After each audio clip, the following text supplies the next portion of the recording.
Progress must be made.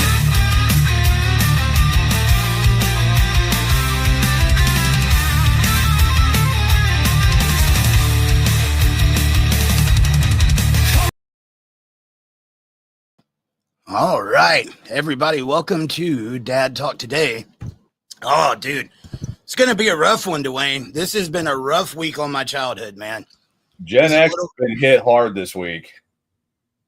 And I got a crazy story. We was talking about it before we came on there, and I was like, let me hold this off so I can tell him about it. So just the other day, I was reeling about Ozzy. Yeah.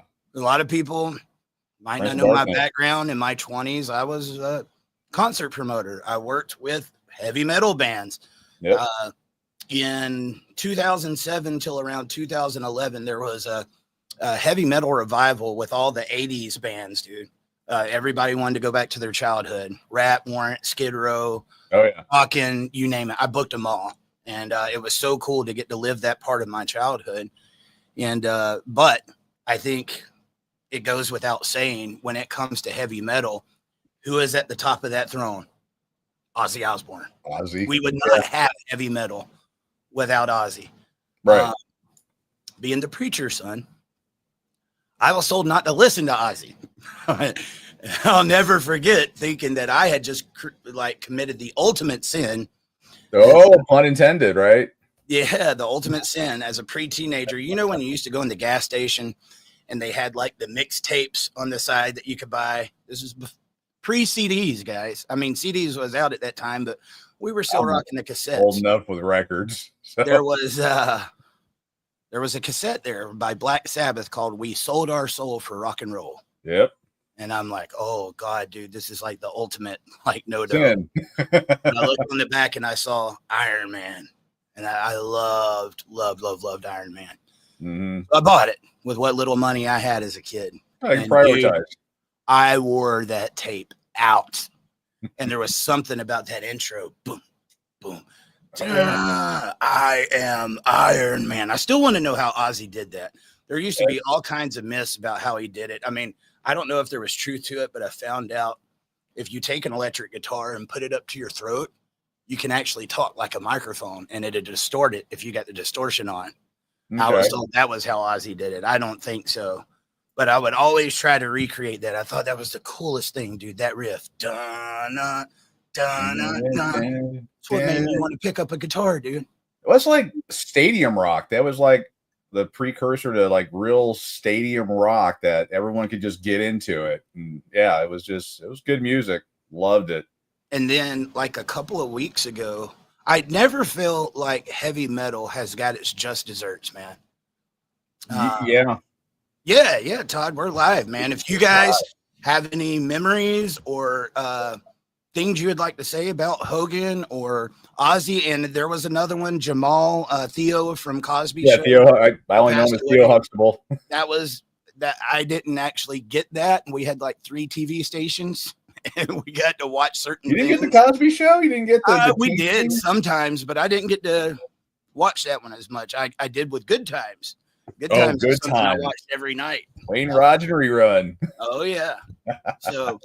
But, if you guys got any memories, make sure to bring them up. But that one just hit me on a different level, dude, because a couple of weeks ago, we saw the final show of Black Sabbath, and little did we know how final that would be.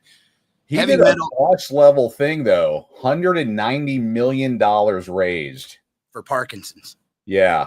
And there's a reason that hits so close to home with me. For the past 5 years, guys, I've been helping take care of my father-in-law who is suffering from Parkinson's disease. And it shocks me. I've had to become very, very educated in it. I go to just about every one of his appointments with him. My mother-in-law is Korean, so she can speak some English, but she understands very little. Right. Thank God for ChatGPT. Most of the time we're at the doctor. Yeah. I'll say what the doctor said and say translate in Korean for me so she can understand what's going on. But there's very little knowledge that there's different subtypes of Parkinson's. So think of Parkinson's disease like Michael J. Fox that you're going to shake all over. Right. Well, that is the one for the most part. That's the majority of what people get. It's called essential tremor. There's another type of Parkinson's that's more rare that Ozzy had, and my father-in-law has it too. It's called PIGD, and you don't shake as much. There's little shaking in there, but unfortunately, this one progresses much faster. Right. The one like Michael J. Fox has, he's lived for 40 years with it. I think Muhammad Ali had the same thing. Right. That one, you die with it. This one that I'm talking about, you die from. It takes you.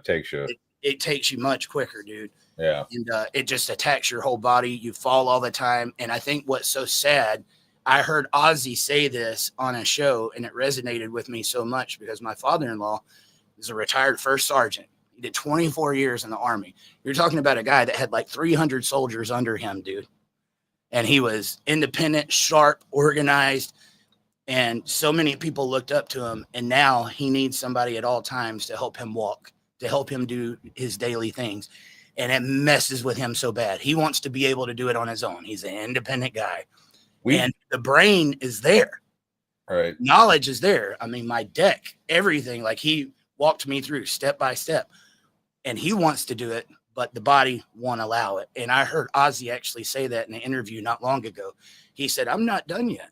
He's like, I've got things I want to do. And he said, it sucks to know and to have the knowledge and to have your brain, but your body won't follow it. Well, we've talked about some of this off air, but it's the thing with dads. I mean, really tying into dad talk today. I mean, us as guys, our value comes from what we produce. We're producers. Absolutely. And if we're not producing, we're not worth anything. And it's ingrained in our DNA. And it's, I don't know, these three passings this week, and there's been a few others, a little more Chuck nerdy Mangione. Stuff. I didn't really know Chuck Mangione. I'm not gonna lie to you. I remember him from an episode of King of the Hill. Yeah. But it's really made. I mean, I just turned 53, and it's the things. Yeah, I sit there and I go, this is what's going to happen, and it's coming to terms with you're not Superman anymore. Yeah, man. That is actually a great point. In your 20s, you feel invincible. As a teenager, you don't believe it. They say we're gonna die, but I ain't even got to worry about it. And then the 20s comes, and it's like, okay, I feel a little bit different, but I don't have to worry about that. Even if it comes, it's a long time from now. Then those 30s creep up, and you're like, okay, I'm feeling a little ache here and there. And then just turned 40 last year, and I'm like, shit, it's real. Mortality is real. As a 53-year-old, I'm going to tell you, you're going to want to slide that a decade. I was like teens, 20s, and 30s. I'm on top. Even in my early 40s, I was on like, I can go. And something when that magical 50 hit, it just went in the pooper. Some fierce. Well, and then, two things I've been into my whole life, heavy metal and pro wrestling. Mm. When it comes to the world of heavy metal, there is no bigger loss that could have been had than Ozzy Osbourne. They call Elvis Presley the king of rock and roll. If there's a king of heavy metal, it would have been Ozzy Osbourne. Black Sabbath started it all, and that is not up for discussion. You can say, oh, well, this person had a heavy song or whatever, blah, blah. Black Sabbath started heavy metal, and I think just about everybody would agree with that. Yeah, it's not up for debate. So as I was telling my wife why that mattered so much to me, as we was on our way to the town the other day to get something to eat, I was like, babe, this is just the biggest death that could have been, had. It's really hurting right now. And I was like, I know I don't get into the whole celebrity fodder and stuff that much, but it hurt on a different level.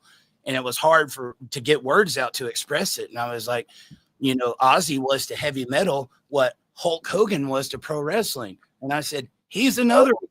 I was like, the day that Hulk Hogan passes away, I'm like, he's the end all be all. And I was like, I am dreading the day that I have to say goodbye to one of my heroes like Hulk. All right, I'm just going to say this for everybody. It was the day before, dude. I was going to say that. Don't say, I really hope Dwayne doesn't, because it looks like you're like 2 for 2 at this point. Well, Tina texted me yesterday when the news came out. She was like, oh my God, that's crazy. Yeah, 71. Yeah. It's, But dude, we got to give it to him to be 71 years old. The guy was still jacked, man. And what he did, yeah, all the things he did. And you know, coming with the dad theme, there was something. There was a lot of similarities between Ozzy and Hulk. They both had a reality show where they were the patriarch, the head of the household. You had the Osbourne and you had Hogan Knows Best. I think the Osbournes made it through a little bit better. Hogan Knows Best for the Hogan family was rough for him, dude. Right after that, his family split and then everything was out in public. That must have been hard. But just a few years ago, we were going to go on a family vacation. And I wanted to try somewhere different. Living in Georgia, we usually go to Florida because of the beaches. Florida's got, to me, the best beaches in the United States. Right. And one of the beaches I'd always wanted to go to was Clearwater, and that's where Hulk lives. And he has a bar that every Monday night they do karaoke. And it's a family bar. You can take your family and stuff there. And my girls love to do karaoke. I wanted to give them an experience that was a little bit different. Yes, there was a lot of me in that decision because I wanted to go see my childhood idol, but at the same time, I wanted to share it with them. And they were actually so stoked about it, dude. The whole way to Florida, I can't tell you how many times we listened to Eye of the Tiger because they were big fans of Eye of the Tiger and the Rocky movies because of me. And then there was another one from Rocky IV. They had the Burning Heart song. Rocky had the best music, dude. Just all together. That entire soundtrack was awesome. So they were already stoked to be there, and they got to sing for Hulk. Both of my daughters, they got to sing for Hulk, and then afterwards, bro, is when that happened. The lighting in the nightclub, as you can imagine, that's why the picture's a little pixelated. There's my two daughters. They got their Hulkamania shirt. He came over, was so gracious. Look at the smiles on their faces. Dude. And then when that happened yesterday, I was like, well, there you go, babies. There's something probably not many kids your age is going to be able to say they've got. I'm like, show it. Be proud with it. And then in 2010, one of the proudest moments for me, dude, that was me getting to meet my idol. A young Eric Carroll. I wasn't too young. Let's see, if that was 2010, I would have been 26. It's so... All your hair was still black. Hulk actually had a show that came out on True TV called Hulk Hogan's Micro Championship Wrestling. This is back when I was a concert promoter. One of the shows that I used to do quite frequently in between the heavy metal shows was midget wrestling. Okay, I'm like going micro. It's got to be midget wrestling. Okay. Well, in between doing those were some of the most successful shows we had. But at that time, Hogan started his own midget wrestling, and it had one season on True TV.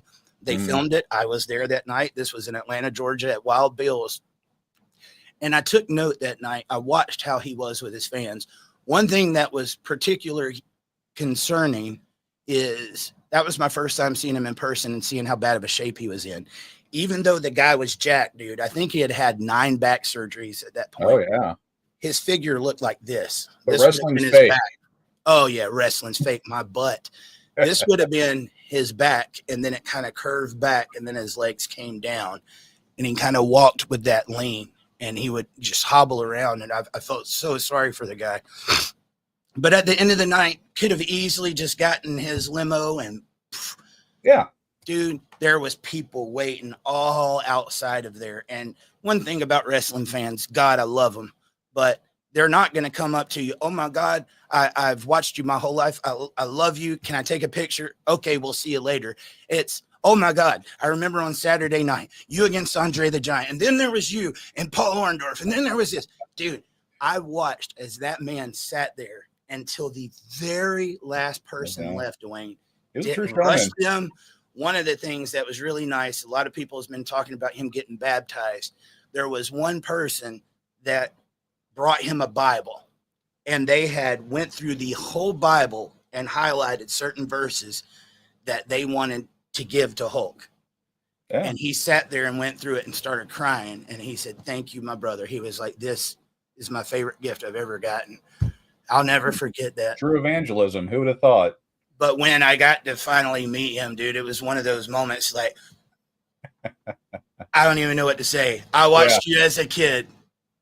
You know, I didn't want to be that guy, but you were that guy. Dude, growing up, he was larger than life. Real life. You know, the 80s was the best time, hands down, and 90s. And not up for debate. When it comes to comic books and superheroes and action shows and stuff like that, we lived in a purely magical time. Look at Dwayne's room right there, guys.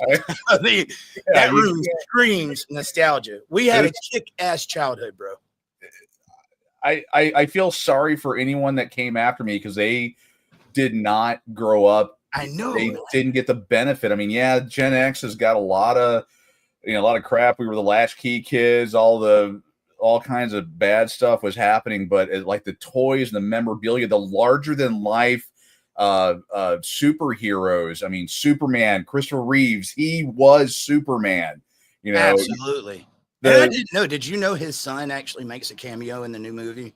Really? Oh, wow. I'm guessing this is based off of something I saw this morning. I'm guessing his son is a Good Morning America anchor. Oh, okay. Oh, and he was telling that he got to make a cameo in that movie and how much it meant for his family. There you go, dude. Sons being able to pay tributes to their father. We know how much that means as a son. Oh, yeah. So that was a really cool moment. And you could tell he was Christopher's son. Yeah. It's just a magical time. I mean, dude. It's hard to put it into words. But there's the other side of this. And I want to make sure I get this out because this has really gotten under my skin.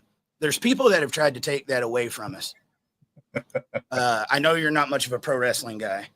And I grew up. Well, I had an older brother that would try out what he saw on TV on his little brother every weekend. So that was why. And I have that one scene that just made me go, I can't watch this anymore. But yeah, I mean, imagine getting the claw put on you when you're 5 years old. I mean, yeah, you can see why I didn't like it.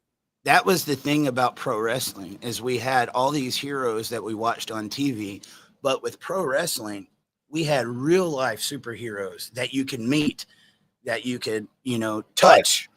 Yeah. They were in person. And when it came to those, there was no one bigger than Hulk.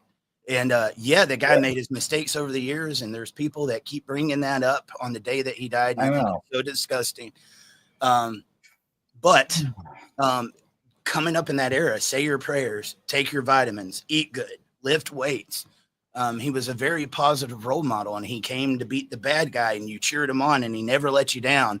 I remember being so conflicted as a kid when two good guys went against each other for the first time. My other hero, the Ultimate Warrior, and Hogan faced off, and you were so conflicted. Which one do I want to win? But I've been a fan of Hulk's for so long. I've got to cheer for him. But I like Warrior too, and Warrior beat him. I cried.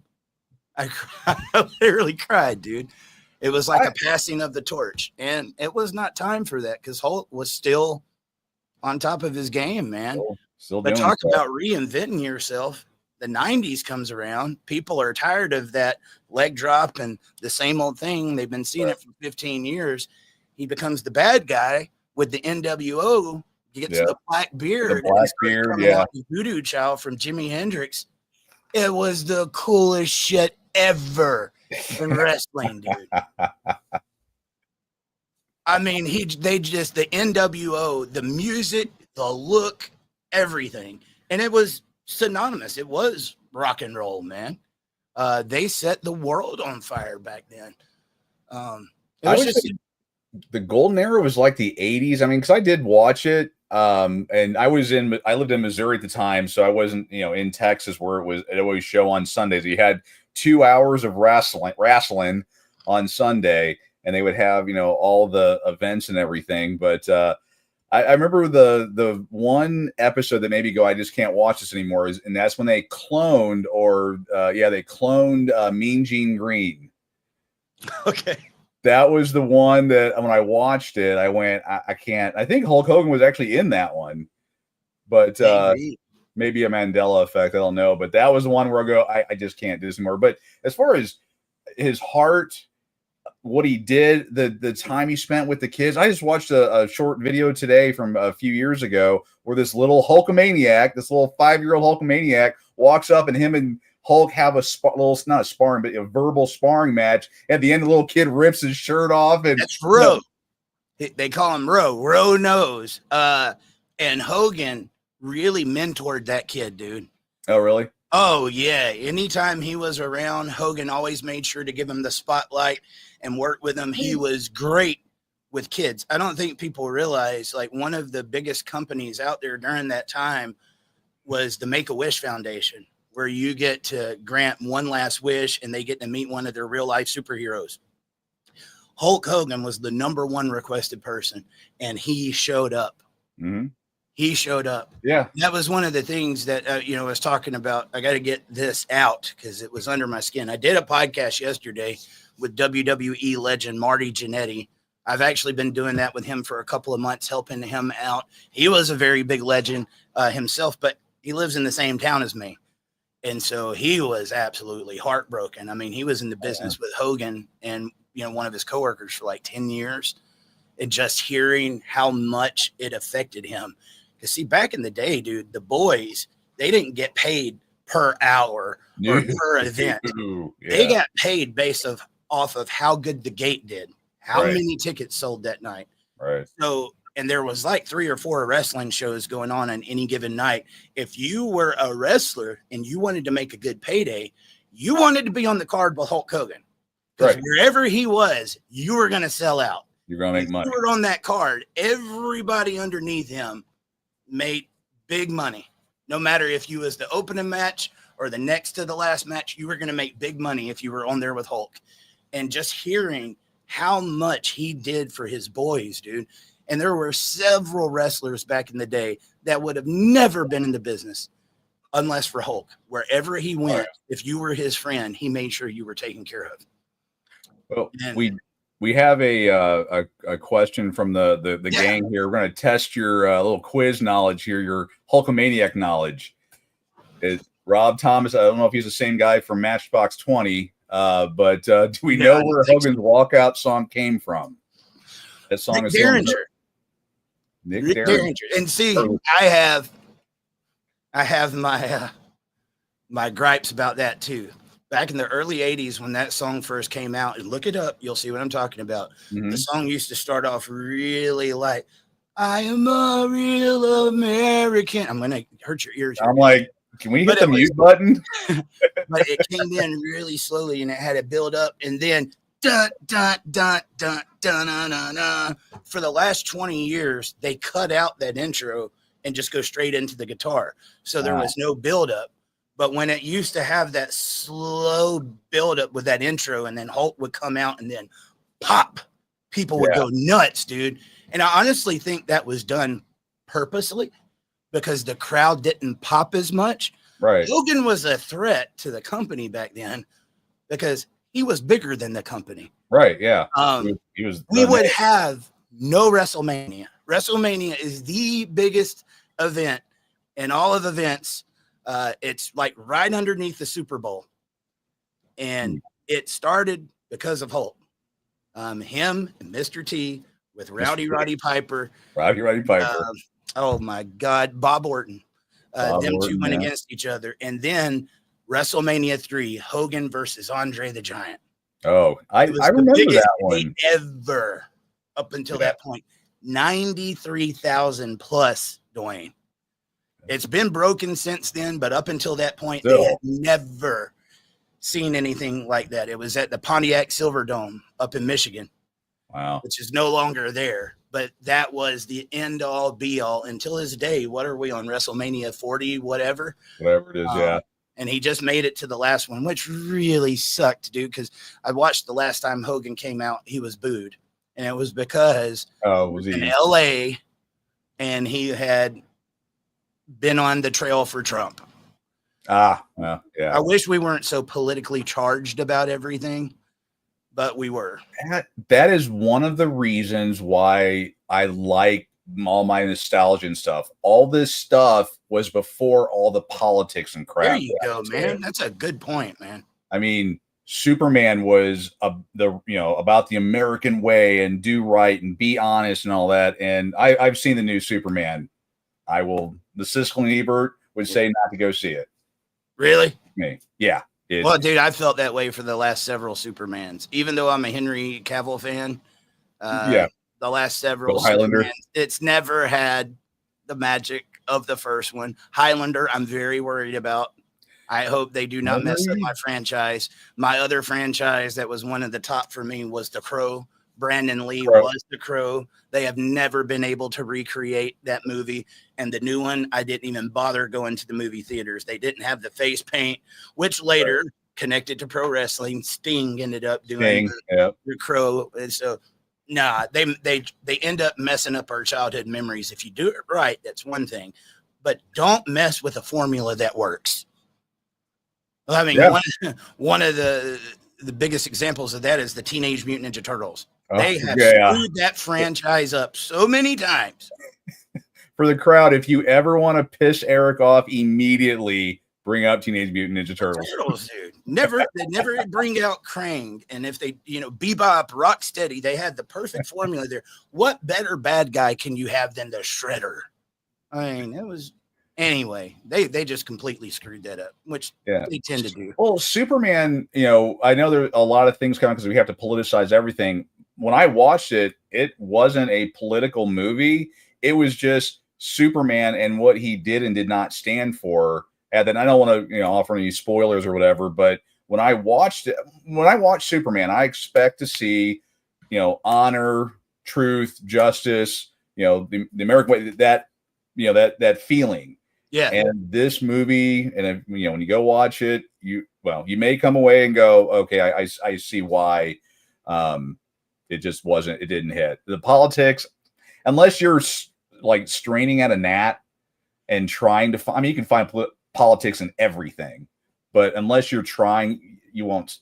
It wasn't Barbie level though. Yeah. Or Ghostbusters, where they tried to female the whole crew. That movie never existed. Nah, in my universe, the all-girl crew did not exist. Now I watch Ballerina because everyone likes to go, oh, you just hate women or whatever. I watched Ballerina, the John Wick Part 5, I guess. For what it was really good. They didn't do anything like dumb with her. They made her a reasonable badass. I mean, she was brought up, she was trained, but when it came down to it, when she was fighting a guy, she was not beating the crap out of him. She was like using her moves and stuff to try to get around it. And when I watched the Harley Quinn movie Part 2, Birds of Prey, that was completely, there was just no, when a man goes up against a girl or a girl goes up against a man, she's going to lose 99% of the time because we're bigger. It's just the way it is. Anyway. I'm interested to see how WWE is going to treat this though. Because if you're a pro wrestling fan, anybody tuning in right now, over the years, they've made stuff like they had this one called the Top 100 Greatest WWE Superstars of All Time. Mm-hmm. If I'm not wrong, I can't remember if it was 18 or 26, but it was somewhere in the list. That's where Hulk Hogan fell. Really? I mean, I'm not. And then there's been several documentaries that has said that Stone Cold Steve Austin shattered any impact that Hulk Hogan ever had. Hogan never came to the impact, that Austin made. I would say the one that probably came the closest to Hogan level was The Rock, because he actually got in really big movies after that. But make no mistake, even that would not have happened without Hulk, man. Right. That's the part that.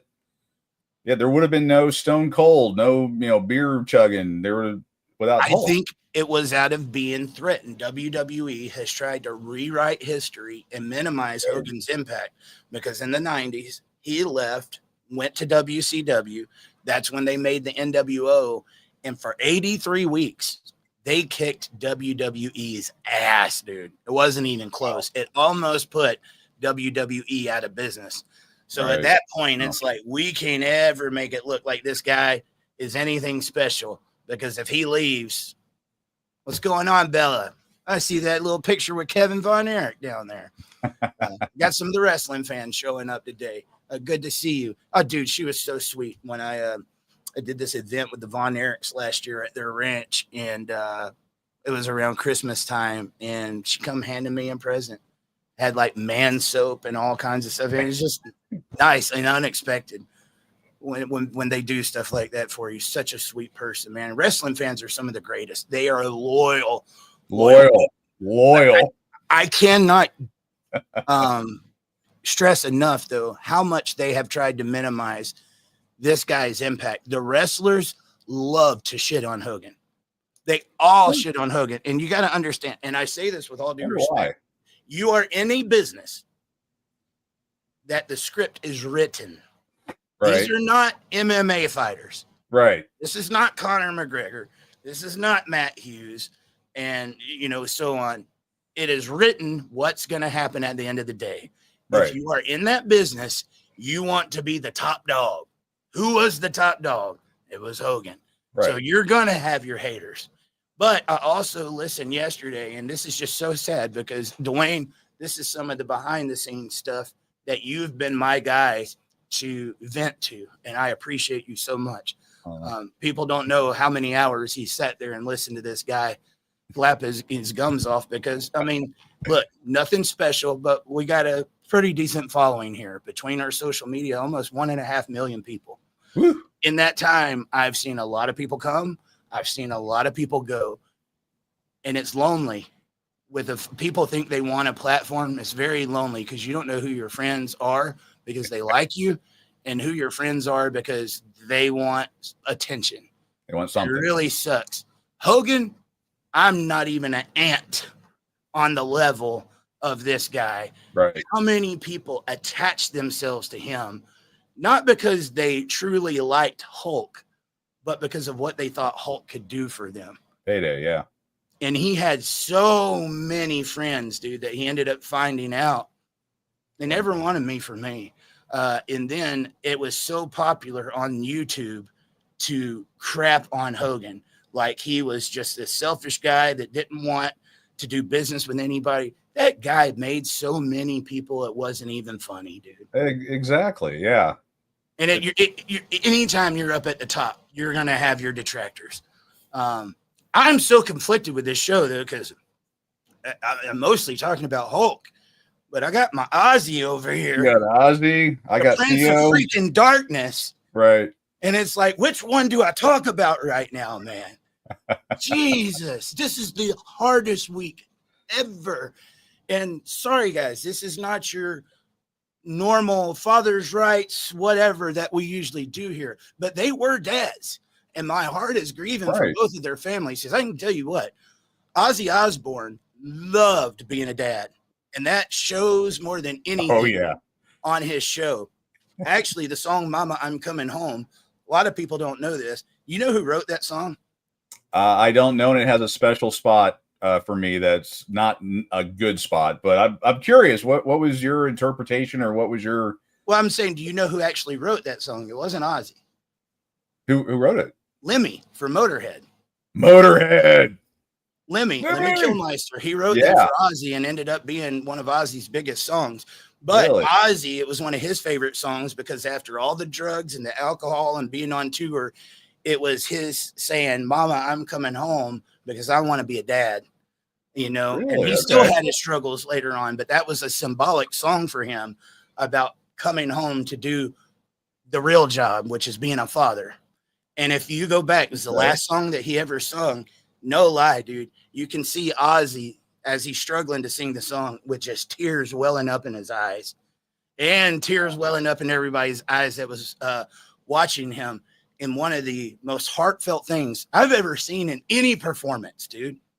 Any performance. It's kind of reminiscent of when Elvis did Unchained Melody for the last time on piano. Mm-hmm. They have a video where you can go and listen to Ozzy's vocals isolated. You can hear the age. You could hear he was struggling. At the same time, dude, it was real. It was raw. It was emotional. It was perfect. Yeah. Perfect. He could not have done better. Guy can't even hardly walk, but he could get those lyrics out, dude. It reminds me of my grandfather, after he had a stroke, he couldn't walk. He couldn't talk, but he could sing Amazing Grace. There's certain things that just stick with you.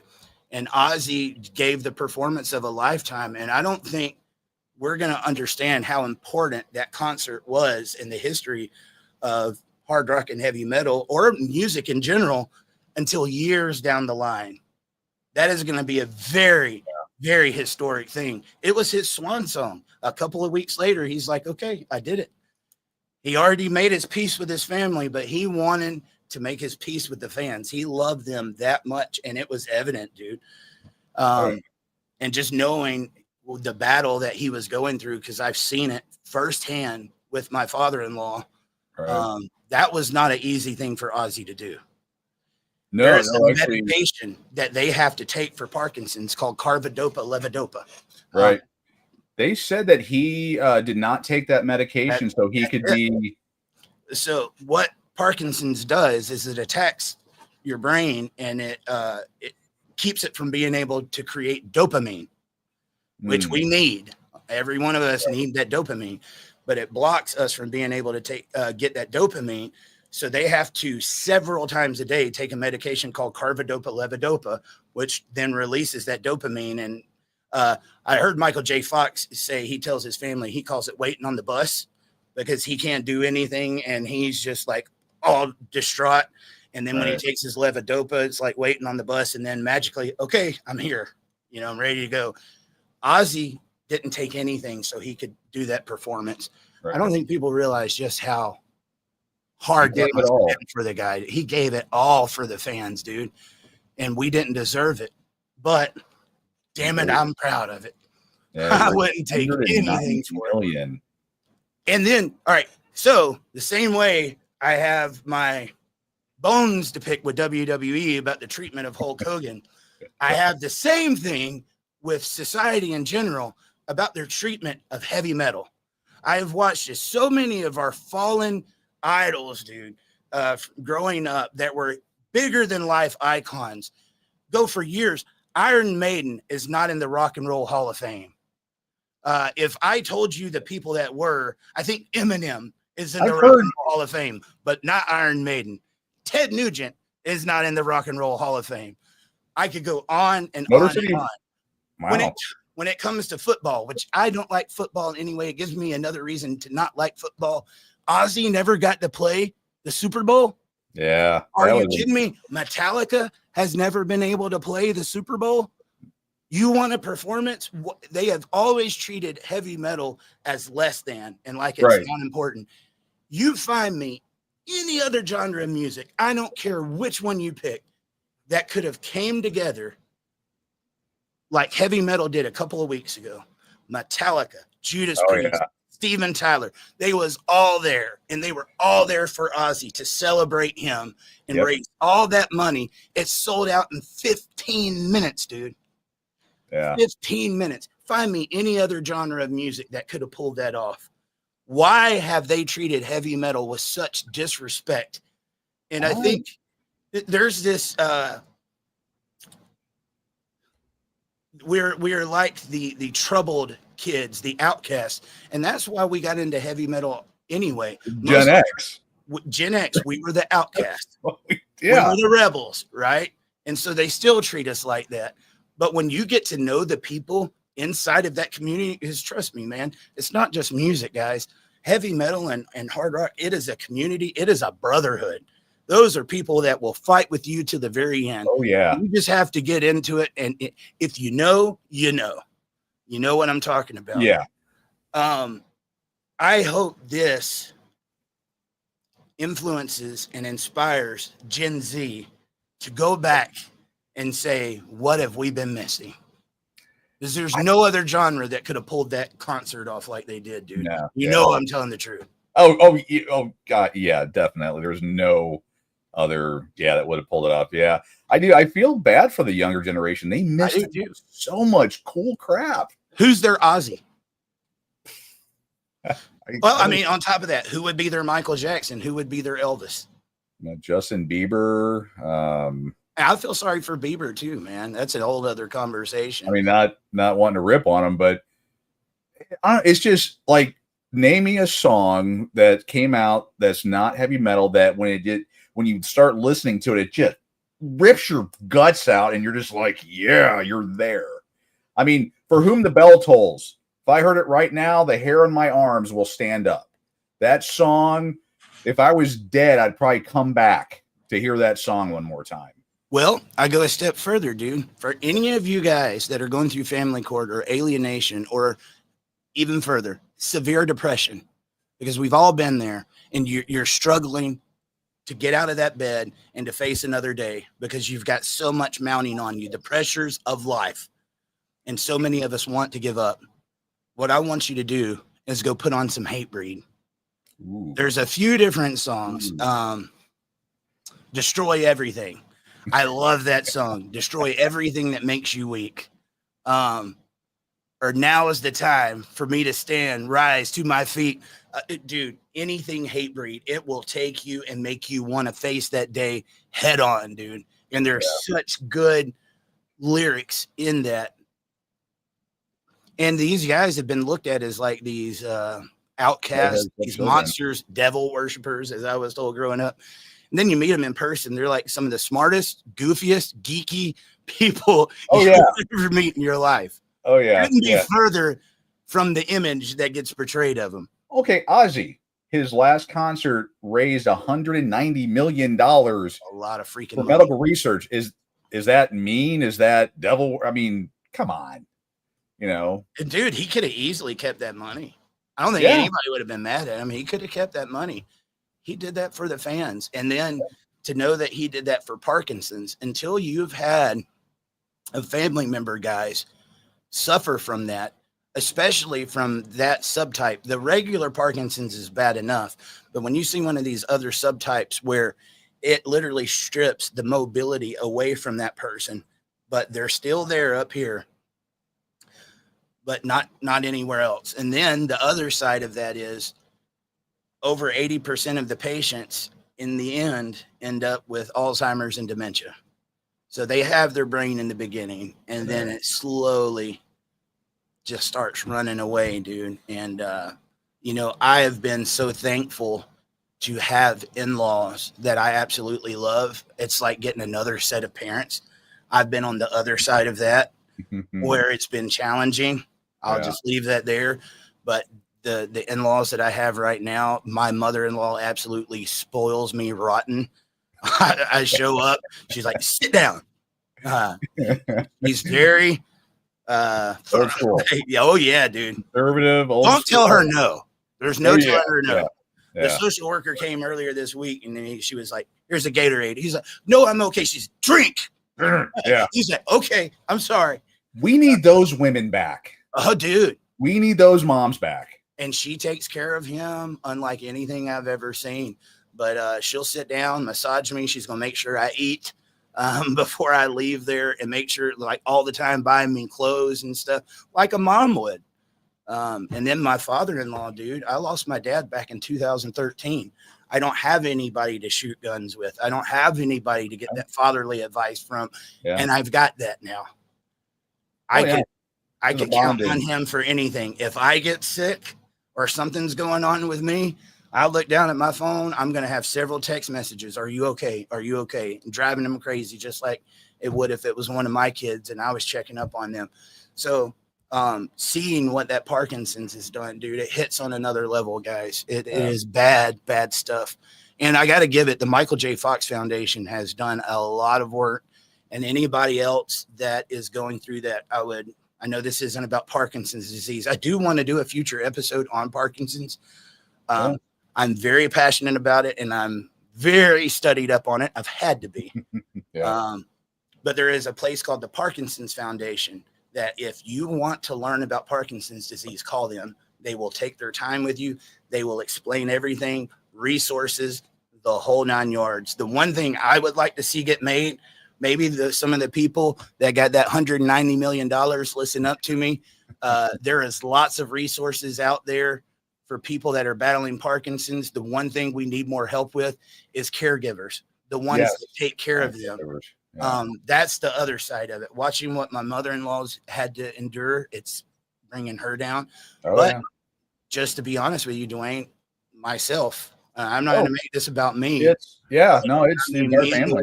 We have to be there. I've been at the emergency room so many times. I have residency there. I just went there this past weekend. I had to take him from a fall. The caregivers, but like her, she needs resources and somewhere that she can have a support group. But because she's Korean, she doesn't have anywhere. So I've tried to find that. But if we could get some support groups in other languages, because there's a lot of that, especially with our military. A lot of our guys went overseas, found a woman, married her, and brought her back, and they need somewhere that they can be able to talk to. That would be a great thing to develop with that money. Not trying to tell you how to spend it, but from somebody that's got skin in the game. Can we give a quick shout out to the nurses and the caregivers, because you've had a number of personal things, another project, and we're going to talk, or if you want to talk about it real quick, but another project that you're working on. You took a gentleman to the doctor. There was a number of challenges with that. I'll leave it vague on purpose unless you want to get into specifics. And those nurses at that hospital were angels. I mean, the caregivers, the nurses, those people you've been dealing with have just been above and beyond awesome. I've tried to be careful about talking about it. And so far, it seems like I've done a good job at keeping them separated, because it is a family that has been exploited, very big and used and taken advantage of. And they're very popular on the internet. Very, very, very popular. But the Whitaker family, I was asked by the guy that was doing stuff for him to get involved. I love doing stuff for people. I do caretaking all the time with my father-in-law. I just don't put it on camera. But this is a family that needs help. He's been on the internet for 5 years. Anytime somebody sees him, he's pulling up his pants leg saying, "Hey, my knee," and he can't talk. And so the main thing I did when I went to West Virginia, I said, I'm going to get him to a hospital. I'm going to get him checked out. But when I got there, Ray had no social security card. He had no ID, no birth certificate. We didn't know his birthday. And the only thing he had was a Medicare card that was a long time expired. No medical records. He went to the doctor one time when he was younger for a snake bite. So there was literally nothing to pull from, dude. Yeah, he was a blank slate. I called up an urgent care up in Beckley, West Virginia, told him the situation, and dude, I got him in there, and I got him some medicine. And when I took him to the doctor that day and then brought him back, I had to physically hold on to him as he got in the truck. And then when he got out, I pushed him into the doctor in a wheelchair because he couldn't walk. I can tell you right now, Ray is walking all over the place. Oh, the one day that meloxicam is amazing. It is. I just started taking it for my knee, and it's a miracle drug. Voltaren gel. But they helped, and then next month he goes to his first orthopedic appointment, and it was shocking to Betty and Larry because they said they have tried to take him to the doctor in the past, but he wouldn't get in the vehicle. So it was like it was like he connected with you, and that was God answering prayers, dude, because I didn't know what I was going to face when I got there. And he might like me, he might not, and if he doesn't like me, there's nothing I can do. Yeah, you drove like 10 hours. 10 and more. Right. But I mean, within the first 10 seconds, he was hugging me. And I said, I think we've got something here. And dude, when I got there the next day, they had him dressed to the nines, looked different than he ever has. And he was ready to go. Yeah. And so thank you to those caretakers up there. I don't think they get enough credit. The people that take care of people. A lot of times we focus on the people that's sick, but it can be exhausting being a caretaker. Not only that, if you're dealing with somebody with dementia or Alzheimer's and stuff, it can be incredibly frustrating because they are not what they used to be upstairs, and it makes them make some not so good decisions. And so you can get frustrated, and you have to remind yourself they're not doing this on purpose. This is not who they are. You got to do this with compassion. But when you're not getting any sleep and they're doing things that are irrational or repetitive, it wears you down. Story over and over. Yeah, it does, man. It wears you down. So, I mean, if anything, I don't know what it was going on with Ozzy in that situation, but thank God he's not having to deal with a long, drawn out process. And it doesn't sound like the Hulkster is neither. I think right before the Hulkster had an operation, and all of this is allegedly, guys. I can't say whether this is 100% true or not. I'm speaking off of, yes, I know as much as anybody else would off of seeing what's on the internet. But I knew Hulk had an operation, I think, for his back and neck. And supposedly when they was inside, they was moving some stuff around, and I think it nicked his esophagus. And that was, they already knew he would never be the same again at that point. And it was reported, I believe he had a trachea. And because Hulk had resources, he wasn't one that had to stay at the hospital. He could get the doctors to his house. But they said it was like hush, hush, one of the most like secure operations. They went in an unmarked van in the middle of the night when nobody was looking, loaded him up, and he had security and everything. They took him home, made sure he was at home and he was comfortable. Because right before this, dude, he came out with that Real American beer, I think following the Dylan Mulvaney stuff with Bud Light, where they was trying to push the woke agenda and transgender stuff on people. And people like, you just took our favorite beer, Bud Light. We're not going to drink it anymore. And I'm glad they did. That's how you push back. That's how you push back. So they started this Real American beer, and Hulk had been quit drinking for years, but he started going around and he would drink a few beers and had his Hulk Hogan's Real American beer. He was traveling the whole country, dude. 71 is still on fire. Well, they did say that was part of, I think, the problem. He was exhausted. But you're talking about a guy that was just used to, dude, he was in better shape at 71 than I am. It's like, you know what I do after work? I mean, you know, I work my 10 hours and then I go to bed. Yeah. And probably 2 or 3 Lucky Charm shakes on top of that. We had to go to I messed up about a month ago. I told Dwayne about a restaurant that's in my town. And I swear this guy took it to a level I never would have thought it would be taken to. Was it the commercial I made for Dave's Hot Chicken? It was the whole thing. The whole thing. I ate there one time, and I think, do you know how many times you've ate there? I ate there last night. He's been there like 20 times in a month, guys. Yeah, that's. And I did. I tried that Lucky Charm shake. It was good. It was. Well, it sounds like it's crack cocaine to you. It's great. Well, it got so bad that I went ahead and bought a maker, a ice cream maker, and that on my desk there is my home brewed Lucky Charms. Awesome. So I mean, yeah, I take things on healthy levels. Yeah, man. And thank you. Let me say something. Thank you, guys. Back in the day when with Dad Talk, what was very stressful for me is anytime I would talk about something not related to family court or Dad's rights, people would get pissed, man. Yeah.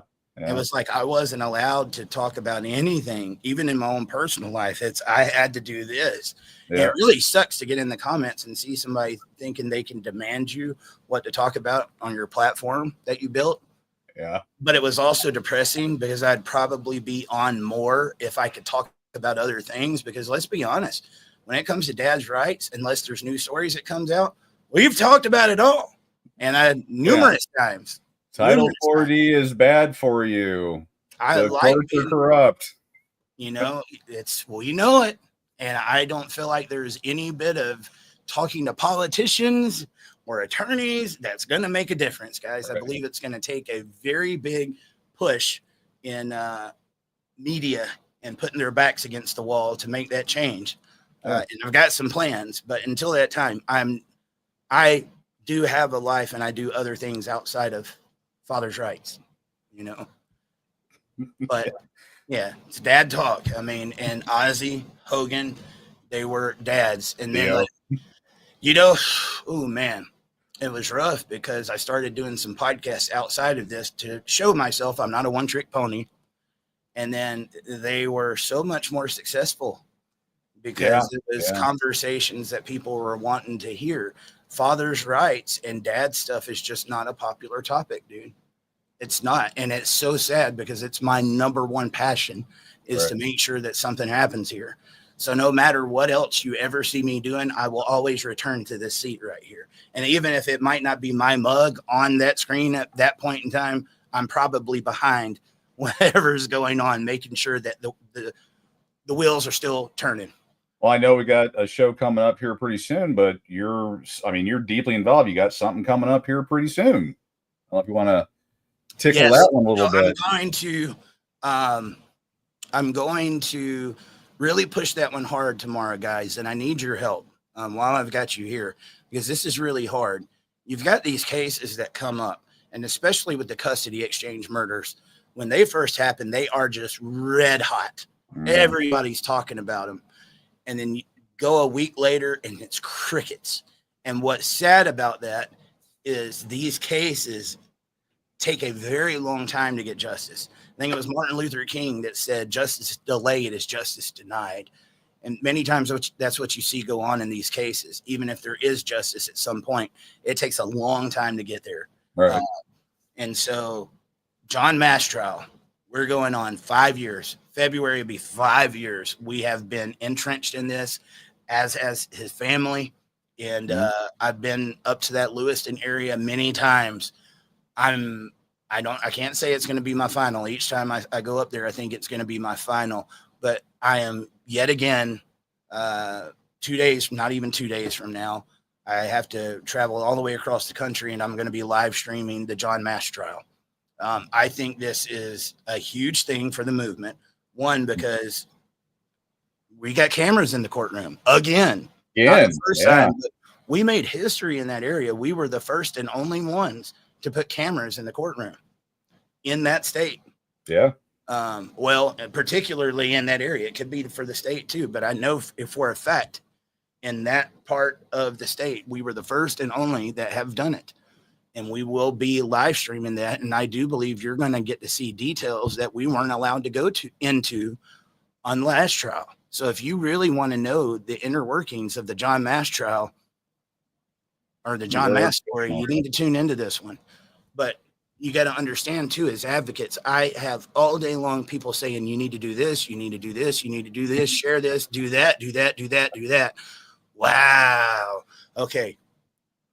Let me give you an idea of what it's just going to take for me. I've got to leave my family, which I don't like doing. Yep. Right. Okay? But I live in the country. I'm 2 hours away from Atlanta, which is where I will have to go to travel. I got to go 2 hours to the Atlanta airport. To Idaho. At a part, which is like $20 a day at the Atlanta airport. Then I've got to fly like 6-7 hours with connecting flights. Once I get there, got to get the rental car, which was $600 for a rental car. Okay. And then there's not an airport in that area. So I have to drive 2 more hours to get to the destination. But before I can drive 2 hours to the destination, there is another advocate coming to meet me, and I got to wait 2 hours on his plane to arrive before I can make that 2-hour trip. This is going to be a long travel. A lot of coordination. Yeah. But just the expenses. And luckily, dude, within seconds of mentioning that I was going to be there, we had an Airbnb just straight up donated to us. Wow. Which was amazing for the whole week. That was amazing. But travel, the food, all the costs that are going to be associated. If there's equipment that's going to be needed last minute, I've got a camera guy that has to be paid. He's doing it at a discounted rate for us. But there's a lot of moving parts, and that's just one trip. I've got 100 other trips that people are asking me to do right now, and I can't do it. I'm just going to be honest with you. I can't do it. I'd love to. I would love to get more involved in more cases, but the only way I could see something like that happen in Duane is people want me to make documentaries about them or cover their stories. You know what, guys? If you can do your own fundraisers and raise the funds to where I can come do it for you, I would love to. I don't want to be actively involved in raising funds. There you go. Awesome, Pat. But that's what's going on. And tomorrow we're going to come on to kind of just refresh what's going on in the John Mash trial. If you're not aware of it, you got 2 documentaries that we made that you can watch for free on YouTube to tell you about that trial. And there's a lot of information. to go over. So you might need to watch it a couple of times and that's the sad thing about these family court cases, dude. There's so much involved, but I don't want to get too much into that. That's tomorrow. Ozzy and Hulk. And Theo. And Theo. About Theo. Dude, like I said, it's not a diss on him. There was no personal connection. Right. You have a personal connection with him. The Cosby shows. I mean, that was one of the 3 stations that came on, Thursdays at 4 or whatever. And you didn't get cable? Up. Oh God, no. I was a country boy and poor. Yeah, I was poor and country. So that combo there meant that I got 2.5 TV stations on a black and white TV. Yeah, so I had the black and white TV that had 2 knobs. You had to do the top, then the I was the remote control for the family. Yeah. Rabbit ears and all that. Yeah. But yeah, dude, I never gotten to watch I saw Bill Cosby more on Fat Albert because I could see Fat Albert than I ever saw Cosby. It's Fat Albert. Oh yeah. I'm gonna sing a song for you. It's the Brown Hornet. Dude. Cosby was such a big thing, and that's another one. I am so conflicted on that story. If he was guilty of the things that he did, if he was guilty, I'm not convinced that all those people came out at that one time wasn't money motivated. Because if you go back to that time with Cosby, he was a target because he had been going around to colleges speaking up. He was being very vocal about what was going on in our society at that time, about stop sagging your pants, pull them up, be respectful, get a job, stop killing each other. And he was advocating big time. And then all of a sudden, bam. Boom. That sounds somewhat, I mean, not saying it's true or not, but as far as what happened to him, but doesn't that normally happen in this kind of thing? Is someone speaks up and then immediately allegations, false or otherwise. The cancel culture for you. Yeah. Let's find something to completely discredit a person and their existence altogether. And it's just like with the Hulk stuff, dude. I mean, so Hulk had this one time, and it's really screwed up. He used a racial word. We know what that racial word was. Yeah. Again. Yeah. He was in the privacy of a home. Someone was recording them. They weren't supposed to. He should not have used that word. He has acknowledged that he should not have used that word. He's apologized numerous times. Right. And it was wrong. At the same time, we're going to use that to discredit that whole career. And what sucks about that, Dwayne, is people would even hear the statement I just made, and it would go on forever and ever and ever. How, about how you're trying to minimize this, and probably you're a racist too. I could already hear it. The people that do this act like they are angels and that they've never done anything wrong in their life. Glass houses. I guarantee you, if you had someone recording you in the privacy of your own home, what dirt would we hear? There is not a single person on the face of this earth that has not said something wrong. It just doesn't happen. We are not perfect people. And the people that go around all the time trying to find one little piece of dirt to expose, they call it exposing people because that's what social media likes. Oh, yeah. You have to be a miserable individual to sit there and be that. You've nailed it. You've nailed it. Miserable. Yeah. How can I be offended today? I'm not looking up trying. You could probably find so many different ways in the world to find where somebody has done something good in somebody's life and brag on their accomplishments to make them feel better. Nope.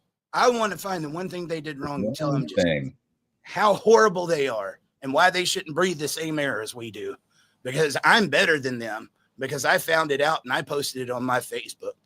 Miserable with a capital M individual. Your life has to suck to be that person. Yeah. And they will be the most boisterous in the comments. Yeah. And I usually ask them if their dad was in their life, because my dad, I don't know about your dad, but my dad, we talked about stuff like that. What kind of person do you want to be? How, what do you stand on, your moral structure. And, we talked about those things, and I wonder those people that have to find something, they find a problem for every solution. They do. Yeah, they're just, and they're miserable. That's how they thrive in that environment. And it's just another reason why I like the 80s is we didn't have a whole lot of that. Easier time, dude. I mean, I guess politics was, politically charged back then, but I don't remember as a kid there being a war between the Republicans and the liberals. I don't remember that. It just wasn't as in your face all the time. Maybe because we didn't have the internet, we just had the 5 and 6 o'clock news. That's definitely it. Because you didn't. We had Walter Cronkite. You didn't have social media all day long where people think that posting their religious views is advocacy and that they're changing the world with that Facebook post. I mean, it's really that bad with some people.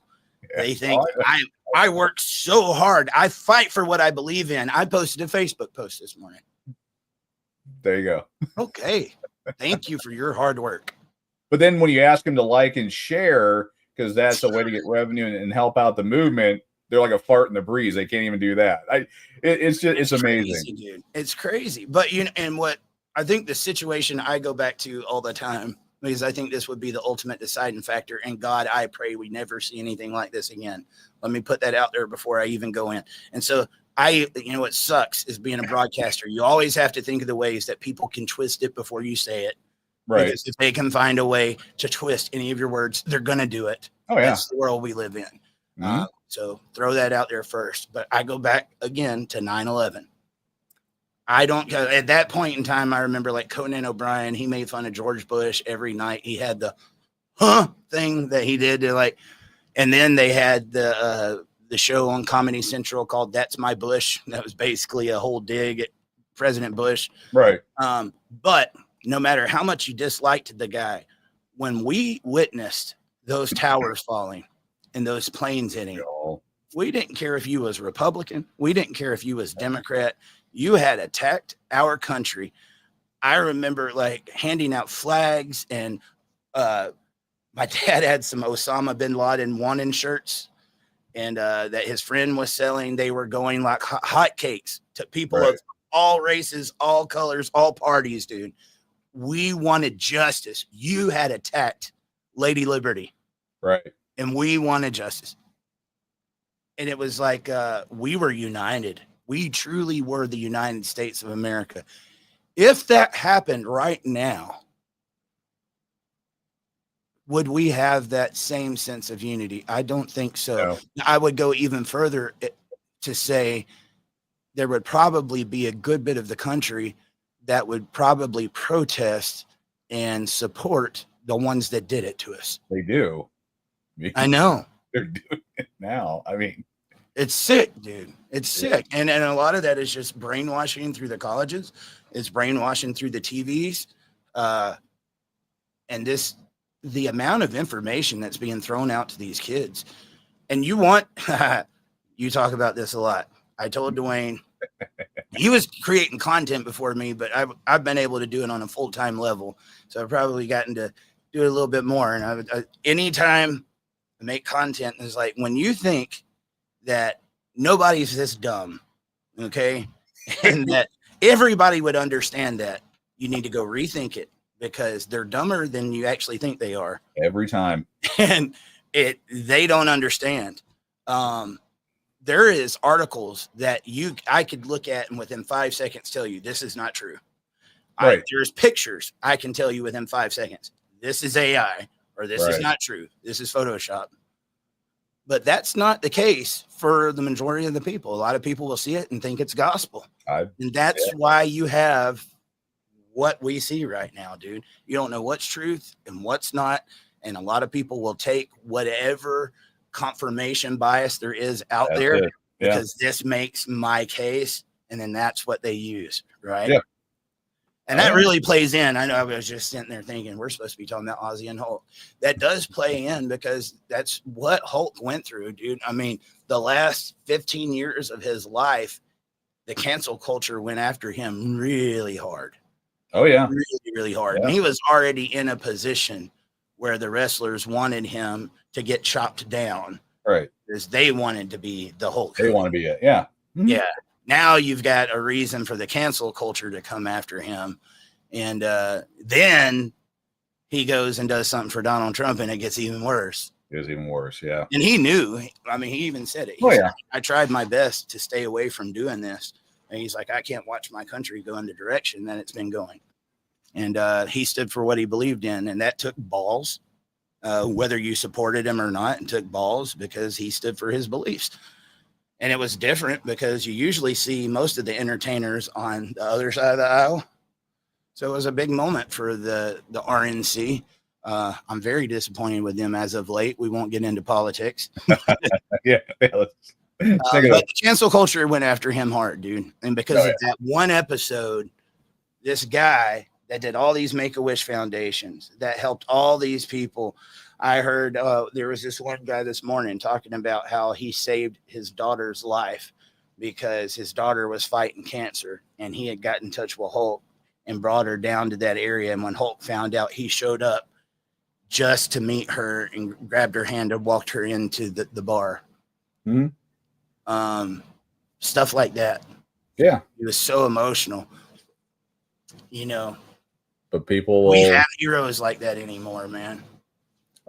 I mean, talking about Ozzy, people were talking about his, like the whole bat and the dove and his, his problem with drugs and all that. And it's like, wow, you didn't mention that he, raised $190 million, that all the good that he's done in his life with his resources.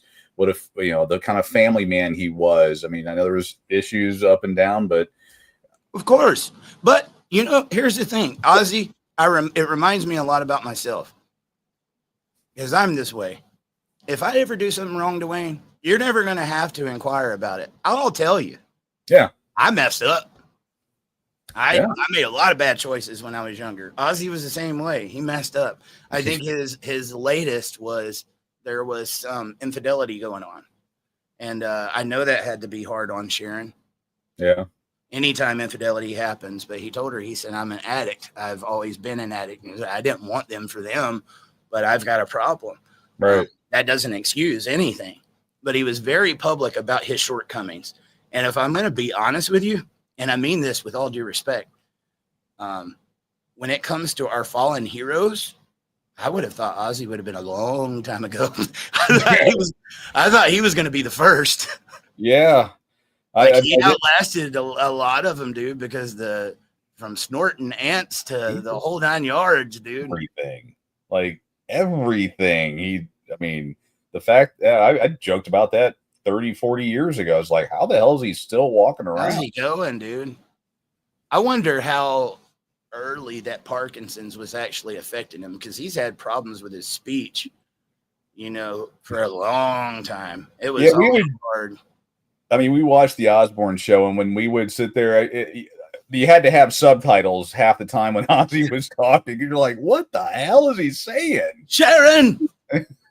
I don't think he knew what he was saying. Yeah, if for the crowd out there that's still watching, if you want to have a grin on your face, go watch the Osbournes. I started watching the episodes again the same day he passed away, and it was fun. I was sitting on the couch watching it and just laughing my ass off, and it was good memories. It was fun. The crazy thing about that too, Dwayne? I think I'm messing everything up. I started that about 3 months ago. For some reason, I got on an Ozzy kick after not looking at it for years. I started going back and watching the Osbournes. They actually got a new pissed off parent page. Do not go to the pissed off parent page. For those that haven't seen it, and I'm telling you this too, because I think you'd enjoy it. Ozzy and his family actually went back and did a show where they go back and watch the Osbournes. Oh, really? Now it's okay. I think they made it just last year. Okay. And they'll watch through those episodes and give their thoughts on now that they're grown, right, and everything, what it was like, what was actually going on behind the scenes. But they had to have a tight family for them to make it through that, because usually anytime a family does those reality shows, tears them apart. It tears them apart, dude. And it didn't with them. I'm sure that was not easy. They did have another sister in the house with them that did not participate. Yeah. Yeah. I didn't know if you knew about that. Amy. Yeah.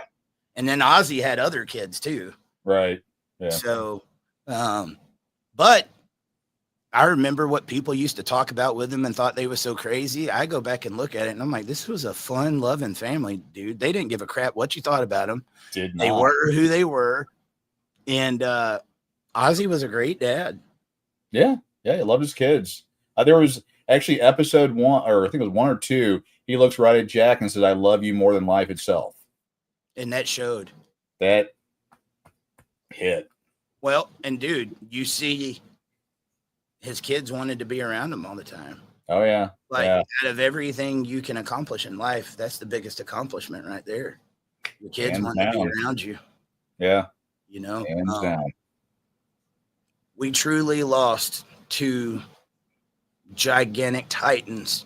And what an impact they had, man. Their memories will live on. I don't know that we did it justice. I don't know that there is words to do it justice with this loss. Yeah. There just isn't. I'm trying to cope with the loss. I've been listening to Ozzy nonstop on the radio ever since. Anytime my daughter's around, I'm like, okay, babe, this is the first song that Black Sabbath made. This was the creation of heavy metal. This is what's going on here. I'm like explaining the history of it. And you can tell she's like, oh, you know.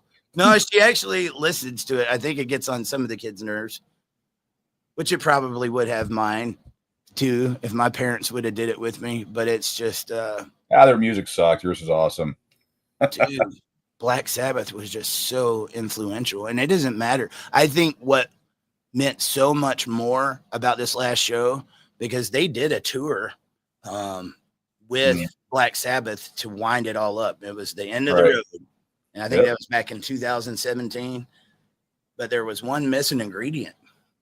And I was actually more excited with this farewell show than I was for Ozzy. For him was Bill Ward, the original drummer.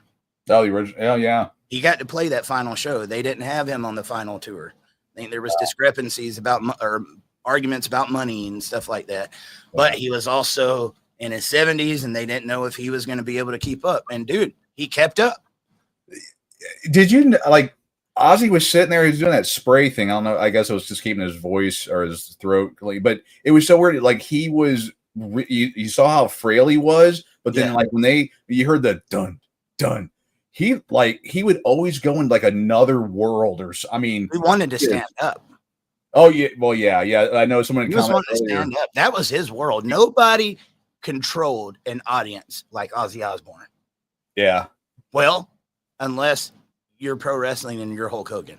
And it depends on the venue. Yeah, your work. But nobody controlled the audience. And like Ozzy, was he the greatest singer? That's debatable, because there's people that says that he wasn't that great of a singer, and he all the time got compared to Dio, because in the later years, Ronnie James Dio became the singer for Black Sabbath, and Dio was a phenomenal singer. But if I'm going to listen to Black Sabbath, and I have Ozzy Black Sabbath or I have Dio Black Sabbath, both who have passed now, both legends in their own right. To me, Black Sabbath is Ozzy Osbourne. There was later stuff like Heaven and Hell that Dio did with him that was amazing. Oh yeah, they were good. But it wasn't Black Sabbath to me. If you're on an island and you could only have one album, it's Ozzy. Yeah. If I was going to attend a concert and I had it would be Ozzy. Right. Ozzy always had that hand clap, the bouncing of the head. I used to think it was crazy looking, but the guy had that energy, dude. Made you, he made you feel it. And you could see it that night. Like he wanted to do what he's always done. Come on. Yeah. Stand up. But the one that gets me, dude, I'm telling you, go back and watch it. That tear in his eye on Mama, I'm Coming Home. He knew, dude. I think without a shadow of a doubt, he knew. Yeah. And dude, as far as performance, what did you think? He did. I mean, you could tell. I mean, the age. Definitely tell. But he gave everything. I mean, it was a very probably once in a lifetime concert, but a rare thing to see these performers give it all on stage. They don't do it anymore. And he truly gave all. He did. Yeah, and there was some times where I didn't think, I was like, oh, there's no way Ozzy's going to be able to hit that. And he did it.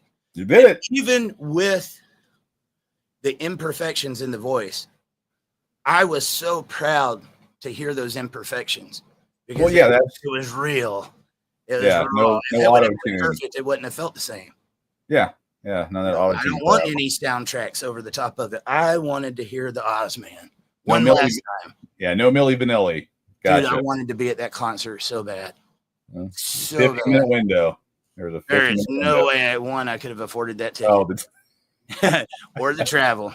Yeah. And the last thing I ever want to do is eat a meal in England again. Yeah, that's true. I'm sorry for my British fans out there. Hey, dude, I love you guys, just not your food. Toast and baked beans and boiled eggs is not what I think of for breakfast. And if I did eat that for breakfast and you had to spend a day with me, it would not be pretty. That is just seriously. Yeah. Come on, man. That's a recipe for disaster right there. You damn sure don't want Dwayne eating that. Oh, God, no. Or my youngest son. Ooh, with that Hot Dave's. He hotboxed me in the truck on the way back, and I still have not forgiven him. I might have to get that truck carpet cleaned now, and I hope he's listening because, I'm fronting him out on the show. That performance, though, dude. To see him up there with Zakk Wylde, too, man. That's another guy I don't think that gets enough credit. People have tried to act like he's not that great of a guitarist. And I think what it is when you got the greats like Randy Rhoads or Elvis and all these other people, we lost them at such an early age. Right. There was so much that been. Whereas somebody like Zach, we've had him for a long time. That is one of the most amazing guitarists of all time, dude. He is right up there with Randy, side by side. I'm not going to say either of them is better because they are their own style. Right. You know when you hear that guitar riff that you're listening to Zakk Wylde or Black Label Society. But watch Zach. Zach don't have to look at that guitar, dude. He don't even have to look at it. He's got his hand in the air. He's in his own little world. He is zoned in. If you don't think Zakk Wylde is one of the top at what he does, you are nuts.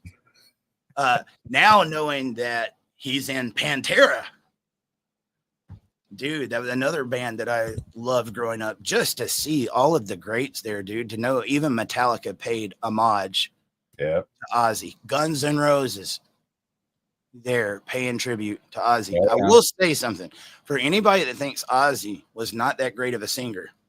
Go back and listen to those guys who are at the top of their game. They're at the top of the list, top of the charts.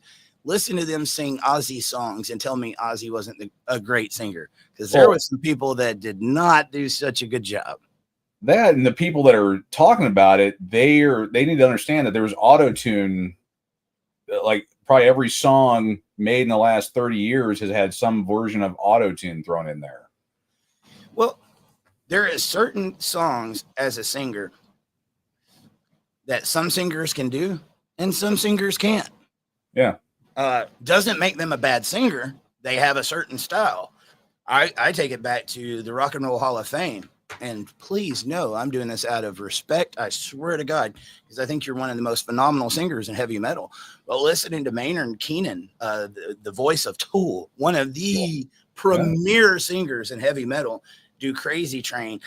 Ew. Yeah, no, it was not good. Yeah, did you hear it? Yeah, I did. I'm like, okay. That was not a song for Maynard. Not his. Yeah, not his. That was not his ballpark. Yeah. Wheelhouse. No. Over. He needs a stick over. Surprisingly, one of the ones that got booed over politics, David Draymond of Disturbed, I thought he actually kicked ass, dude. But those are just songs that were meant for that specific singer. And then that it doesn't mean not just anybody can sing them. You know, Ozzy was actually an amazing singer. He wasn't over the top. He never stressed. He did what he did and got in and got out. What an amazing time it must have been to see Ozzy in concert. I can't believe I never got the chance, dude. As big of a metal guy as I was, never got to see The Godfather. That one hurts. Yeah. Yeah. Well, he was at the top of the list of people I wanted to meet, dude. I've met a lot of people, but he was, thank God I got to meet the Hulkster. And now that opportunity is not there. That cuts like a knife, dude.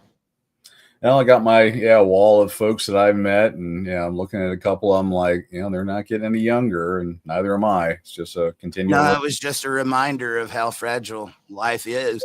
And so for them to be so big, it's like when you hear that they died, they're like, no, you don't believe it. They're bigger than life. No, it's not their time yet.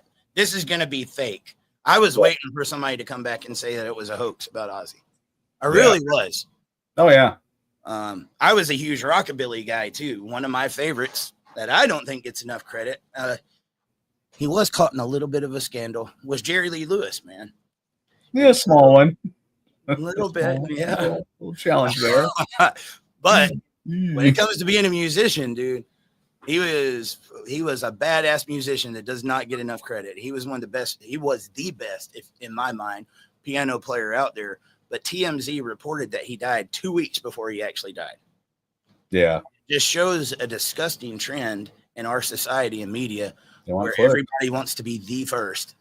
Yeah, they want the clicks. I got to be the first, and they had to come back. Sorry, Jerry Lee Lewis is not dead. What do you think about the whole, actors and musicians, all that weighing into politics? Personally, I can't stand it. My favorite one on that was Alice Cooper. Alice Cooper said it's an abuse of power. Yeah. And he said, you've got people that love you for what you do, and then you try to take that and use them and your influence to push beliefs. Right. And that goes for people on both sides of the aisle. Oh, yeah.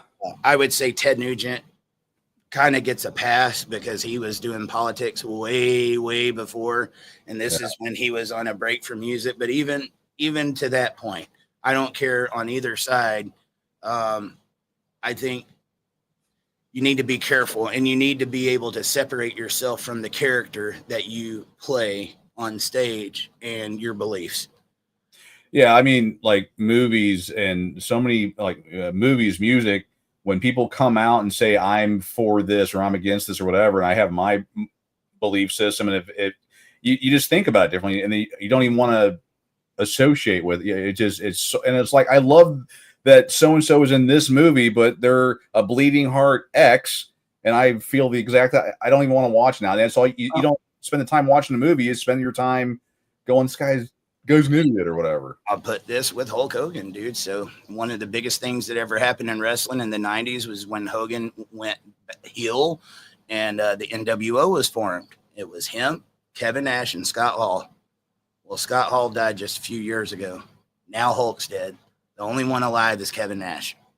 Mm. And just a few weeks ago, he went nuclear on Trump and everything. And it was just like seeing his views and everything. I'm like, oh, man. Dude. It ruined it. It ruined it. I love you so much as a performer, but I couldn't disagree with a person more than what I disagree with Kevin on that one. Right. And it did. It was just like, man, because you got to separate that.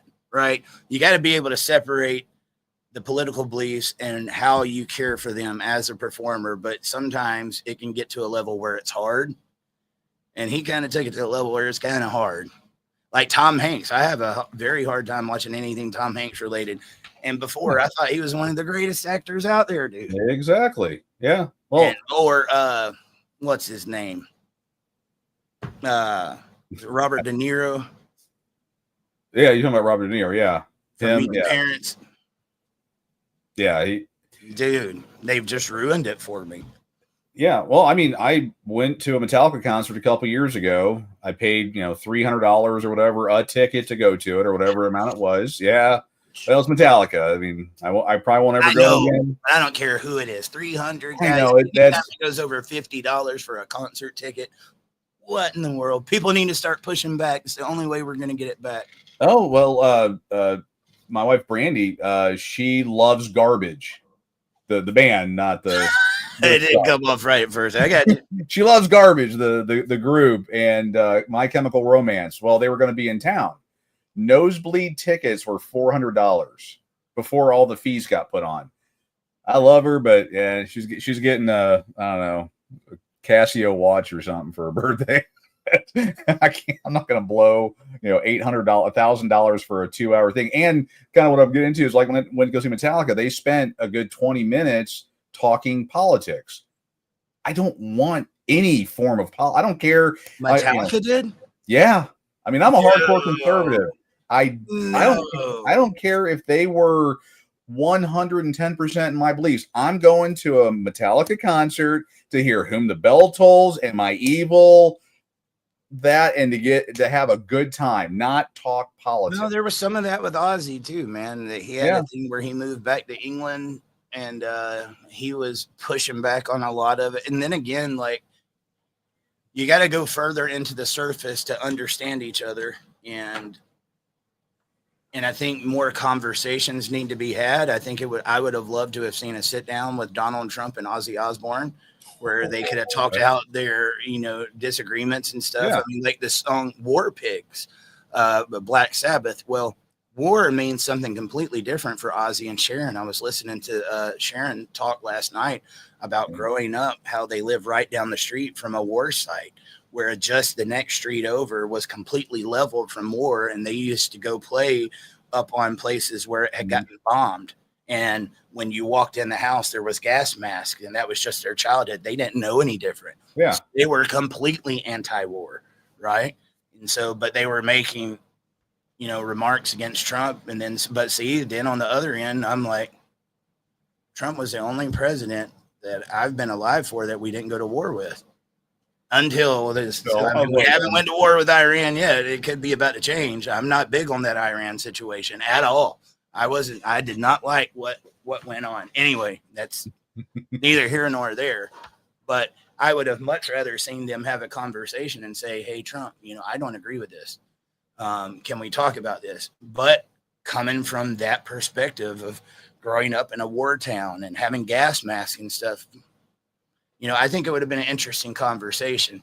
We are in a society that just likes to react. You're on my side or this side. That's it. There's no in between. Right. And then when your performer says, I'm on this side, but you might be on the other side. That was the beautiful thing I think about a couple of weeks ago with that concert. I didn't see any politics going on there. Well, take that back. There were a few performers that deserved immense respect. They were there to pay tribute to the freaking Prince of Darkness, and they got booed because of their political views. Right. Yeah. So retarded, man.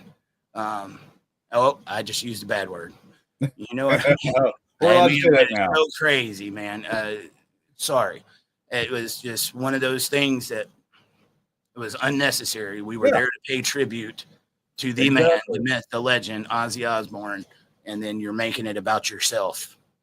Right. And that, which goes to show, even the fans are having a hard time separating themselves from the politics. Right. And that's not what heavy metal was supposed to be about, unless you're Rage with the Machine. Yeah, I know. I always find it funny because Rage Against the Machine was Rage Against the Machine, and yet. Well, and he had a very big hand in putting that concert together. If you want to know why a lot of those artists, like a Ted Nugent or an Iron Maiden, aren't in the Rock and Roll Hall of Fame, I don't know if a lot of people know this, but he sits on the board of the Rock Hall and is one of the deciding votes. Okay. Maybe that could be a reason why Dolly Parton went into the Rock and Roll Hall of Fame. Ironically, got nominated right after she stood up against Joe Rogan for the COVID-19 shots. Oh, okay. I didn't know about that. Did anybody ever put that together? It was first, it was Neil Young. Neil Young said he's not going to have his music on Spotify if Rogan's on there because Rogan didn't support the COVID-19 jab. Wow. And then Dolly Parton came out and said she didn't support it either and didn't agree with Rogan. And then the next week, she's nominated to be in the Rock and Roll Hall of Fame. And then she said herself, I never done a single thing rock and roll in my life. And then went and made a rock and roll album with a lot of heavy metal artists so that she could be put into the Rock and Roll Hall of Fame. And it didn't look so crazy. Right. But Ted Nugent's not in there. Yeah. Yeah. That's why Tom Morello, Rage Against the Machine, Rage with the Machine, he's on the board. Okay. I think Dave Grohl from Foo Fighters is too. I miss the 80s. I'm just going to keep saying that over and over. I miss the 80s. That's not no rock and roll Hall of Fame, dude. It's political. Yeah. And I think that's one of the things that's holding back rock and roll. Rock and roll was the underground, the outcast, the rebels. They were against the system. Oh, yeah. So many of the rock artists now are like for the system and for conformity. It's nuts. And they swear to God they think it's the opposite. You know? I find that, it's just weird. I just want to get back. That's why, I've got this room set up the way it is. For those that don't know, I have a Metallica room, an entire room. I think I've dedicated to Metallica. Is Dave Mustaine in there? Off of the original one of the records I have, I think has his picture on it. I think it's got McGovern, I think, on it. I'm trying to remember. Oh, McGovney. Do what? Ron McGovney. McGovney. I'm sorry. Yeah. Yeah. But I mean, I still have the T-shirt I wore. I have the ticket stub from the concert. I got the saw blade. I mean, I have it's an entire room dedicated to Metallica. I would have loved to have been in concert with Cliff Burton. Oh, to do that bass guitar solo into For Whom the Bell Tolls from Cliff Amal. Yeah. There's never been anyone that's done it before or since. Yeah. And there has been a couple of people that have covered it on YouTube, but nowhere close. Cliff Burton was a freak of nature, dude. Freak of nature. We'll have to save Metallica for another show. Maybe we can do a Metallica show. I don't ever, you know what? Given what we're doing here, I don't ever want to do a Metallica show. Well, no shit. But no. There's a way to tie this in. You want to know why? Okay, all right. Hulk Hogan claims he auditioned to be the bass player in Metallica when Jason Newsted left. Okay.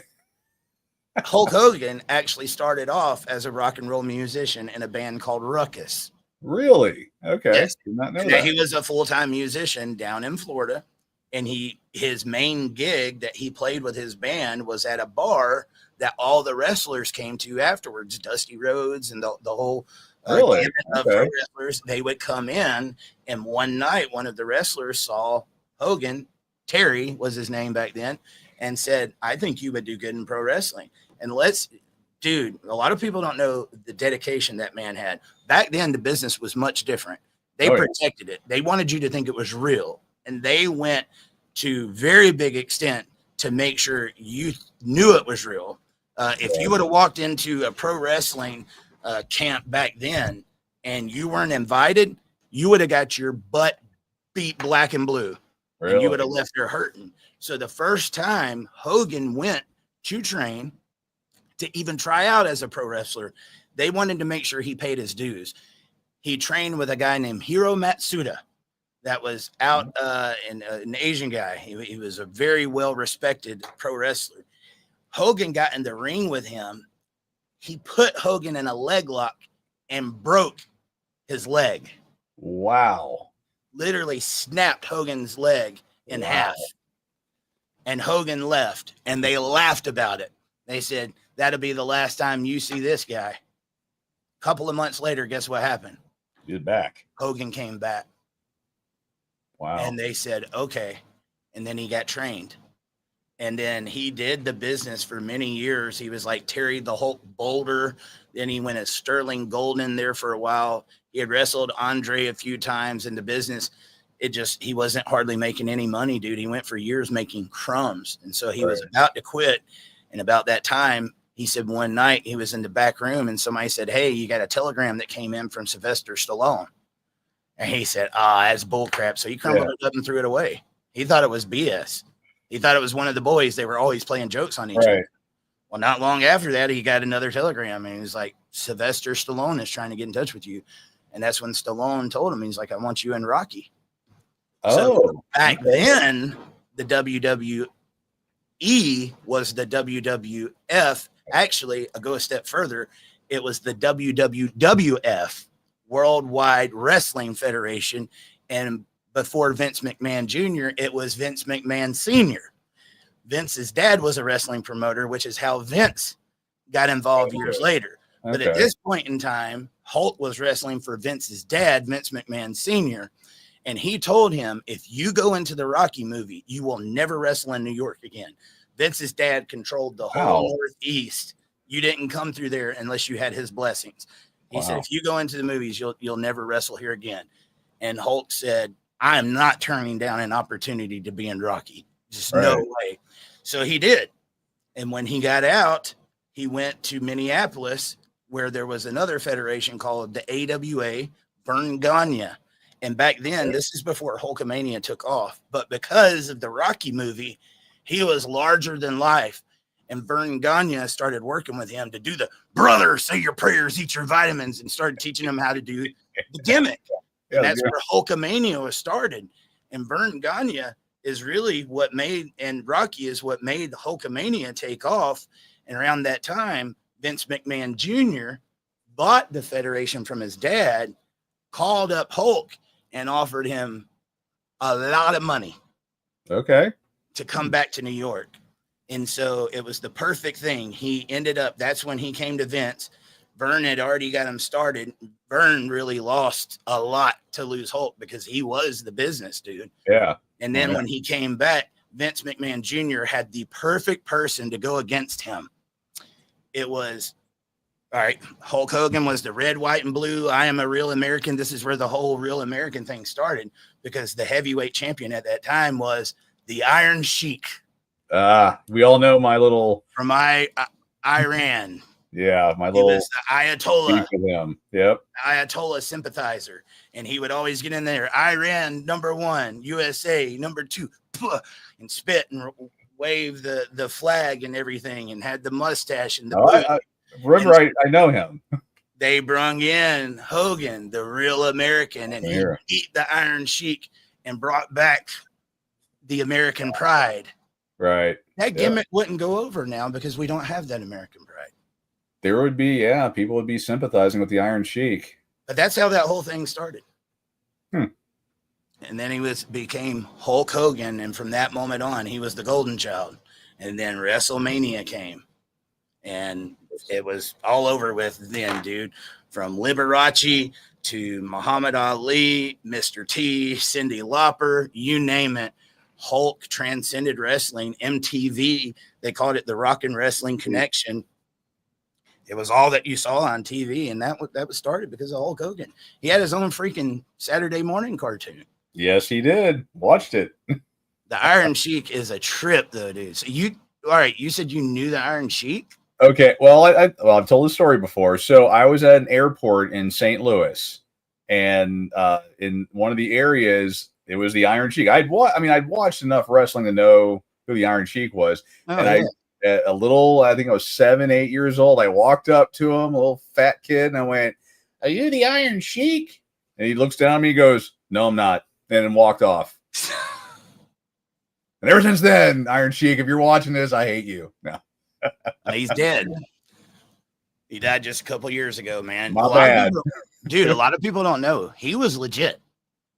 So he was actually the bodyguard of the Shah of Iran. Yeah, he wasn't. He was legit.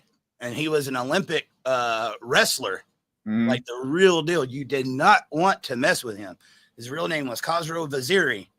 And then when he came over, he got with Vern Gagne, the same one that helped Hulk get over. And Vern Gagne is the one that got him to grow out the mustache and twist it, and then start doing the Sheik gimmick. He had the broken voice and everything, and became the greatest heel ever. But Hulkamania started by toppling this Iraqi sympathizer, right? You know? And it was the perfect gimmick, dude. Imagine that. Yeah, imagine that today. I mean, that whole wouldn't happen. No, wouldn't happen. They would be like cheering on the Iron Sheik. Babies, cheering on. I mean, that was a thing. Like in the 80s, it was like you knew who was. I mean, that was part of Superman. You knew who was good. You knew who was bad. Yep. It was obvious. Now, who knows? If I'm not wrong, I believe Ozzy had something to do with one of the WrestleManias. I know Alice Cooper came in one time. Yeah. And, held the snake for Jake the Snake. That was really cool. Snake, yeah. But dude, I mean, again, heart so conflicted. Which one do you want to talk about? Ozzy one of the things I think people don't realize how big it really was for him is Black Sabbath was huge. And he gets fired from Black Sabbath for doing too many drugs. Reminds me of Steven Adler getting fired from Guns N' Roses for doing too many drugs. Yeah. When they were all doing a lot of drugs. I think they was probably just tired of each other. But Ozzy gets fired from Black Sabbath, and usually you're at, the band that's up at the top. That's the end for you. Yeah. Well, that's what happened to Dave Mustaine and Megadeth and Metallica. Dave Mustaine never got to really reach the pinnacle with Metallica. He got kicked out before it really. Yeah. Oh, you're right. Yeah. They were on their climb when he got kicked out. Sabbath was already there, dude. They had been out for a decade by the time Ozzy got kicked out. Yeah. They were the band for heavy metal. And then he gets kicked out and he's holed up in his hotel drinking and eating nothing but pizza and sleeping with women. And that's when Sharon found him. Are you talking about you or Ozzy? Pizza and drinking. I mean, I had a lot of similarities. But Sharon's dad owned the record label that Ozzy was on. So that's how that happened. She became his manager. She basically went into the hotel where he had been holed up, just drinking himself away and snorting cocaine, smacked, like, get up. You've got to do something. And she's the one that found Randy Rhoads. And then he got hooked up with Rudy Sarzo, who I'm friends with on Facebook, his bass player. He was in a lot of bands, Quiet Riot, you name it. Well, Randy and Rudy both came from Quiet Riot. Yeah. And then I think if I'm not wrong, the drum player back then was Tommy Aldridge, which is a freak even now, dude. At 75 years old, look him up playing the Ozzy songs. It will trip you out. He is badass. But Ozzy comes back, reinvents himself, brings out Crazy Train. Becomes bigger than he ever was with Black Sabbath.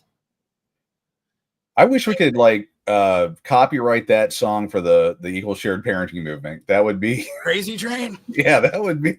That's how I described my ex-wife for a number of years. Oh man, that's just a sore spot with me. But I love it and I'll never leave it. Yeah. But yeah, dude, for him to be able to come back and reinvent himself that way and to be bigger than he ever was with Sabbath. Yeah. That don't happen, man. No, it doesn't. No, it doesn't. Get away. I mean, so I think that was cool too. At the retirement, he did his solo songs from his Ozzy Osbourne career. Then he went into Black Sabbath. And I think he did that right. I don't think Sabbath was ever as big as Ozzy was solo, but the importance where they will be in the history books was way bigger. Right. Yeah. What they accomplished together. And the fact that Ozzy wanted to make sure Bill Ward, the original drummer, was a part of that. He made that happen.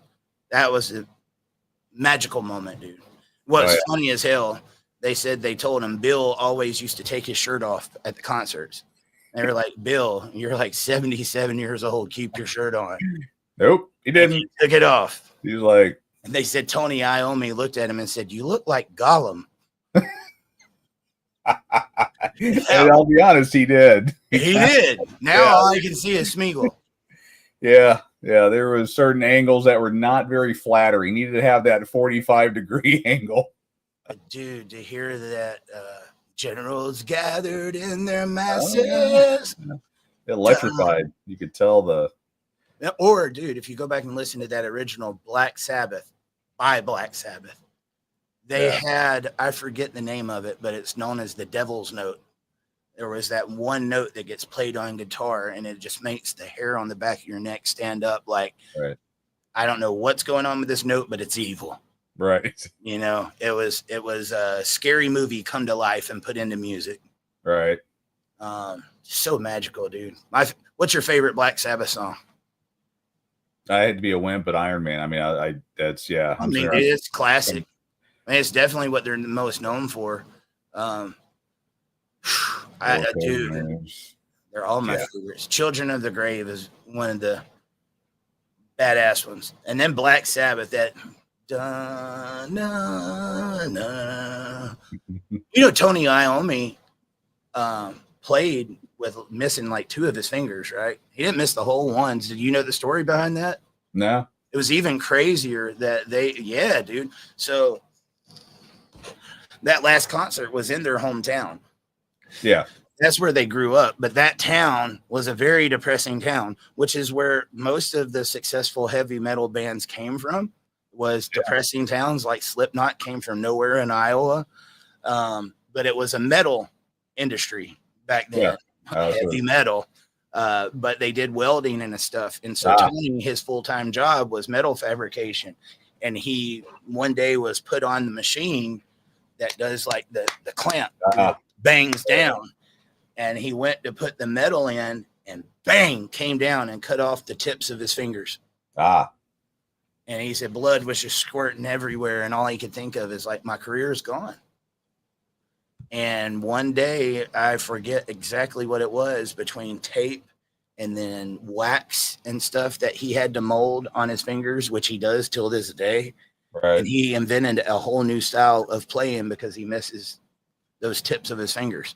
Wow. The fact that the guy can even play guitar at all, much less the guitar riffs that he did. Right, yeah. Wow. Like the whole story is just freaking legendary, man.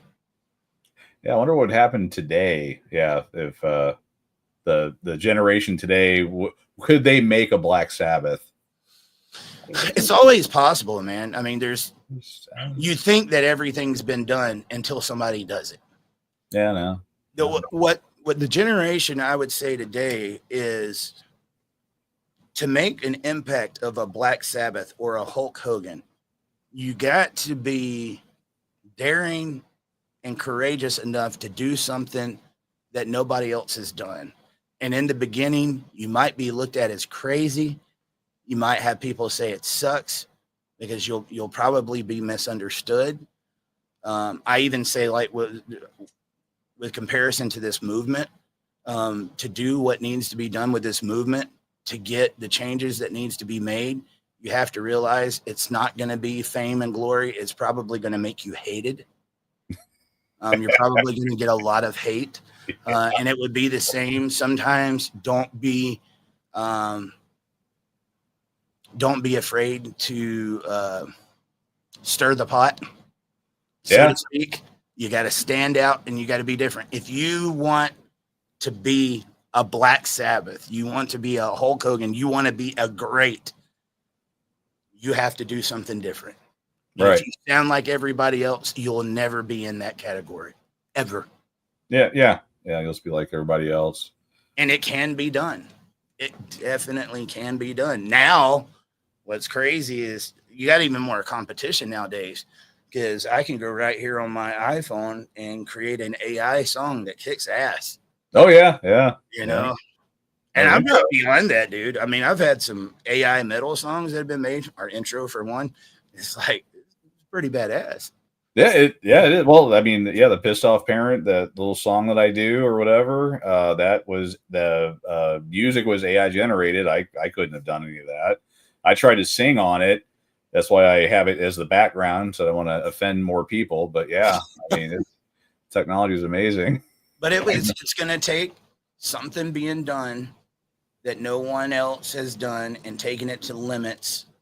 I mean, one person that seemed to really take a lot of people by storm is that Youngblood guy at that last performance, which you could tell he's got charisma and he's got vocal range that surpasses a lot of the other people. Right. Not as much my thing. He did a great job. But, Black Sabbath, they created a whole new genre. That would be a hard one to pull off. It'd be a hard one to pull off. But yeah, it can always be done, dude. I don't know how they're going to do it. You think I'm excited for them to do it, though. I'd like to see it. I just don't know if the younger generation has the cojones, what it takes to do it. I don't know, man. There's some things with Gen Z that give me a little hope. Yeah. Whereas before I didn't think there was any hope. There's a lot of stuff going on with Gen Z. They seem to be pushing back, and history always seems to correct itself As time goes by, they realize, hey, this thing was going off the rails. When I was younger, I thought this particular way. Now that I'm older, I see things clearly. Yeah. But I would imagine, so to give you an idea, I walked in a store day before yesterday, and the kid, if I had to guess, was in between 18 to 20 years old. And Paranoid was playing in the background. And he was the only one in the store. And I was like, I said, you got some Ozzy going, yeah? And he's like, yeah, man. He's like, gotta have Ozzy. I was like, all right. Walked around for a little bit more, and then he came back. He was like, yeah, man, especially with what just happened. He was like, I gotta play my Black Sabbath. All I could think of in my heart, I was playing it off like it wasn't a big deal. I was like, this is so awesome, dude. Yeah, I know, yeah. Like, seeing that he was a younger guy, somebody has turned him on to the right thing. Yeah. You know, what's going on in his mind if I'm hearing Black Sabbath again? I go back to that child. I remember the freaking gas station I was at, Dwayne. It's a vivid memory going up to that rack. Black Sabbath, we sold our soul for rock, grabbing that and coming home with anticipation, reading the notes in the sleeve, wondering why did they make this song? Were they devil worshipers? You know, you might need to explain that to some of the people that are watching, like what that is. You know, the insert. You know, I mean, what was it? Kiss. They thought it stood for Knights in Satan's Service. I mean, Suicide Solution. Gene Simmons was a Jew. His mom was part of the Holocaust, I believe. And that's a very, meaningful thing to him. You know, he's very intertwined with a lot of that. But they had that look, and they never said that they didn't, because it made them a lot of freaking money. That was, Were they devil worshipers? No. Yeah. Were they living a Christian lifestyle? No. But they weren't what they were claimed to be. Right. Marilyn Manson. Yeah, he looks freaky. Is that the guy that, let me tell you something. Put Marilyn Manson in a cage with Conor McGregor and watch what happens. They're not the big menacing evil people you think they are. Right. It's an image, and they play that image because it sells records. That's what it is. I mean, the whole thing with Tipper Gore and all the parent warning labels, that backfired so bad. For the younger crowd out there back in the 80s, Tipper Gore, yes, the name sounds familiar because of Al Gore, but she was on a tirade to get all the devil music out of the away from the hands of impressionable youth, and they put these stupid labels on, which basically made you go, that's the album I want to get. That's what happened. It was so odd the other day. Like, I had a conversation with my mom following it about the impact Ozzy's death was having on me. Because he was one of the biggest no-nos. One of the biggest no-nos. And now she was seeing him on TikTok and some of the good things that he did. She was like, I wonder if he was a Christian and stuff. I was like, Mom, Ozzy was a good guy. That's all I know about it. I was like, but I don't think he was the guy I was told he was growing up. That wasn't just my mom, dude. That was just people, anybody.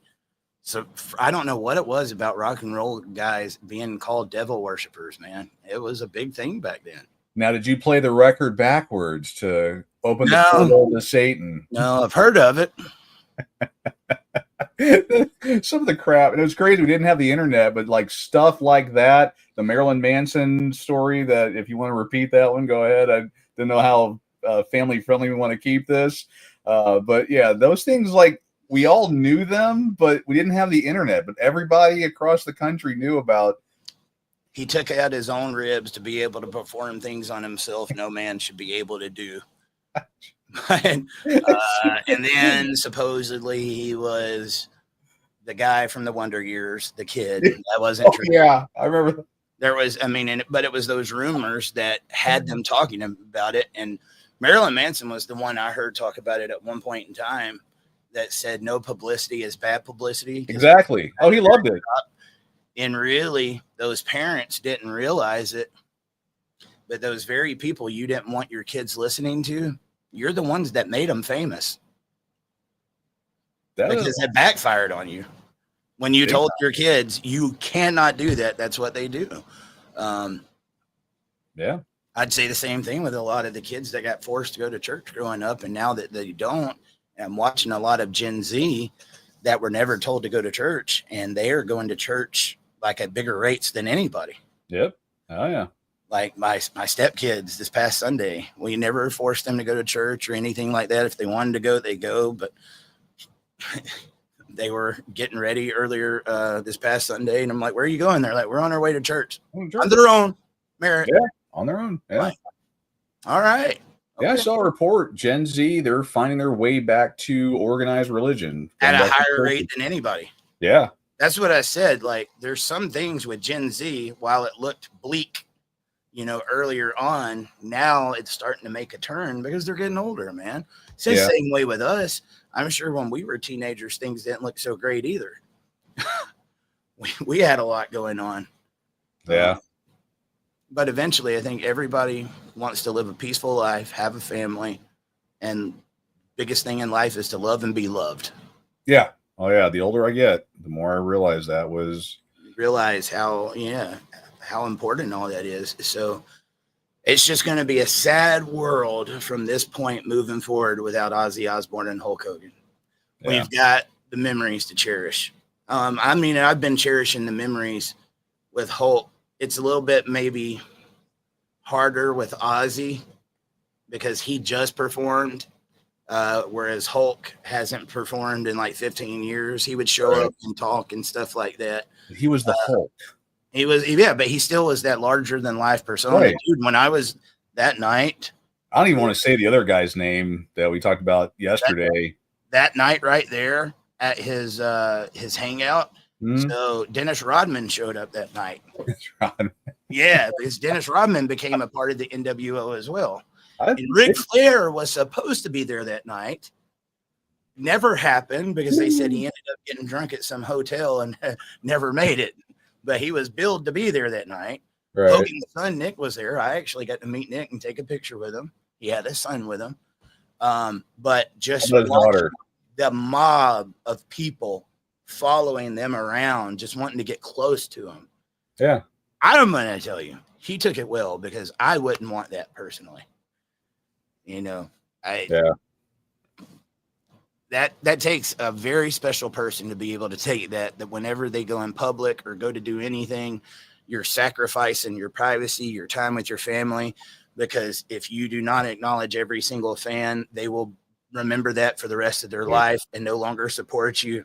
Iron Sheik. So you got to go out there out of your way to shake hands and to make sure at all times I know I'm being watched. There's never a time I can say, I can go over in the corner and fart while nobody's listening. They're going to hear you because they're following you, It's going to be on TMZ that you went in the corner and farted at Walmart. Yeah. Well, I go to a lot of Comic-Cons and stuff like that, and I meet, the people that had an influence on my growing up years, and it's interesting. It was funny. My wife had really, she married into the nerd family, so she was never a nerd growing up and all that, but she loved Mr. Fraley from, Boy Meets World, I think it is. Yeah, the teacher. He was at one of the Comic-Cons, and she got to see him. And he was, I think he's still alive, but he's in his late 90s at that point. And it was just so weird for her to say. We talked about that for a while afterwards. It's so weird. And that was the same one where I met Aaron Gray, my crush when I was a little kid, the girl from Silver Spoons and actually look at it, Buck Rogers. I liked her before I even knew I liked girls. But seeing them and they're getting older, and it's just like, dude, it hurts, man. Linda Carter, Wonder Woman, just turned 76 yesterday. Seeing Ozzy age just didn't feel right to me. Like seeing some of those later pictures. Yeah. And I don't know. It's probably just my mind in denial. No, he's not aging. He's timeless. Timeless, yeah. But it's a reminder that we are all on the road to the same destination. And every day you wake up is a gift, guys. Every single day. make sure you're making every moment count. I think if Hulk and Ozzy could talk to you right now, if they had one moment to come back now that they know it was the end and they could talk to anybody, it would probably be their family. Hmm? Not probably, it would be their family. Let's be honest. That's what matters in life. And then everything else after is, it just is what it is. They're going to be mourned for the next couple of generations, and then 100 years from now, what will be the influence of Ozzy and Hulk Hogan? The music might live on. People might watch those matches, but it's not going to mean as much to that generation as it means to ours right now. Right. Life is a fleeting thing. It comes, it goes. And so that little bit of time that you got it, make it count, man. Make it count. And, I think what's going to probably be remembered more than anything is the impact they had on people's lives. Look at that. Ozzy's last thing, $190 million towards Parkinson's.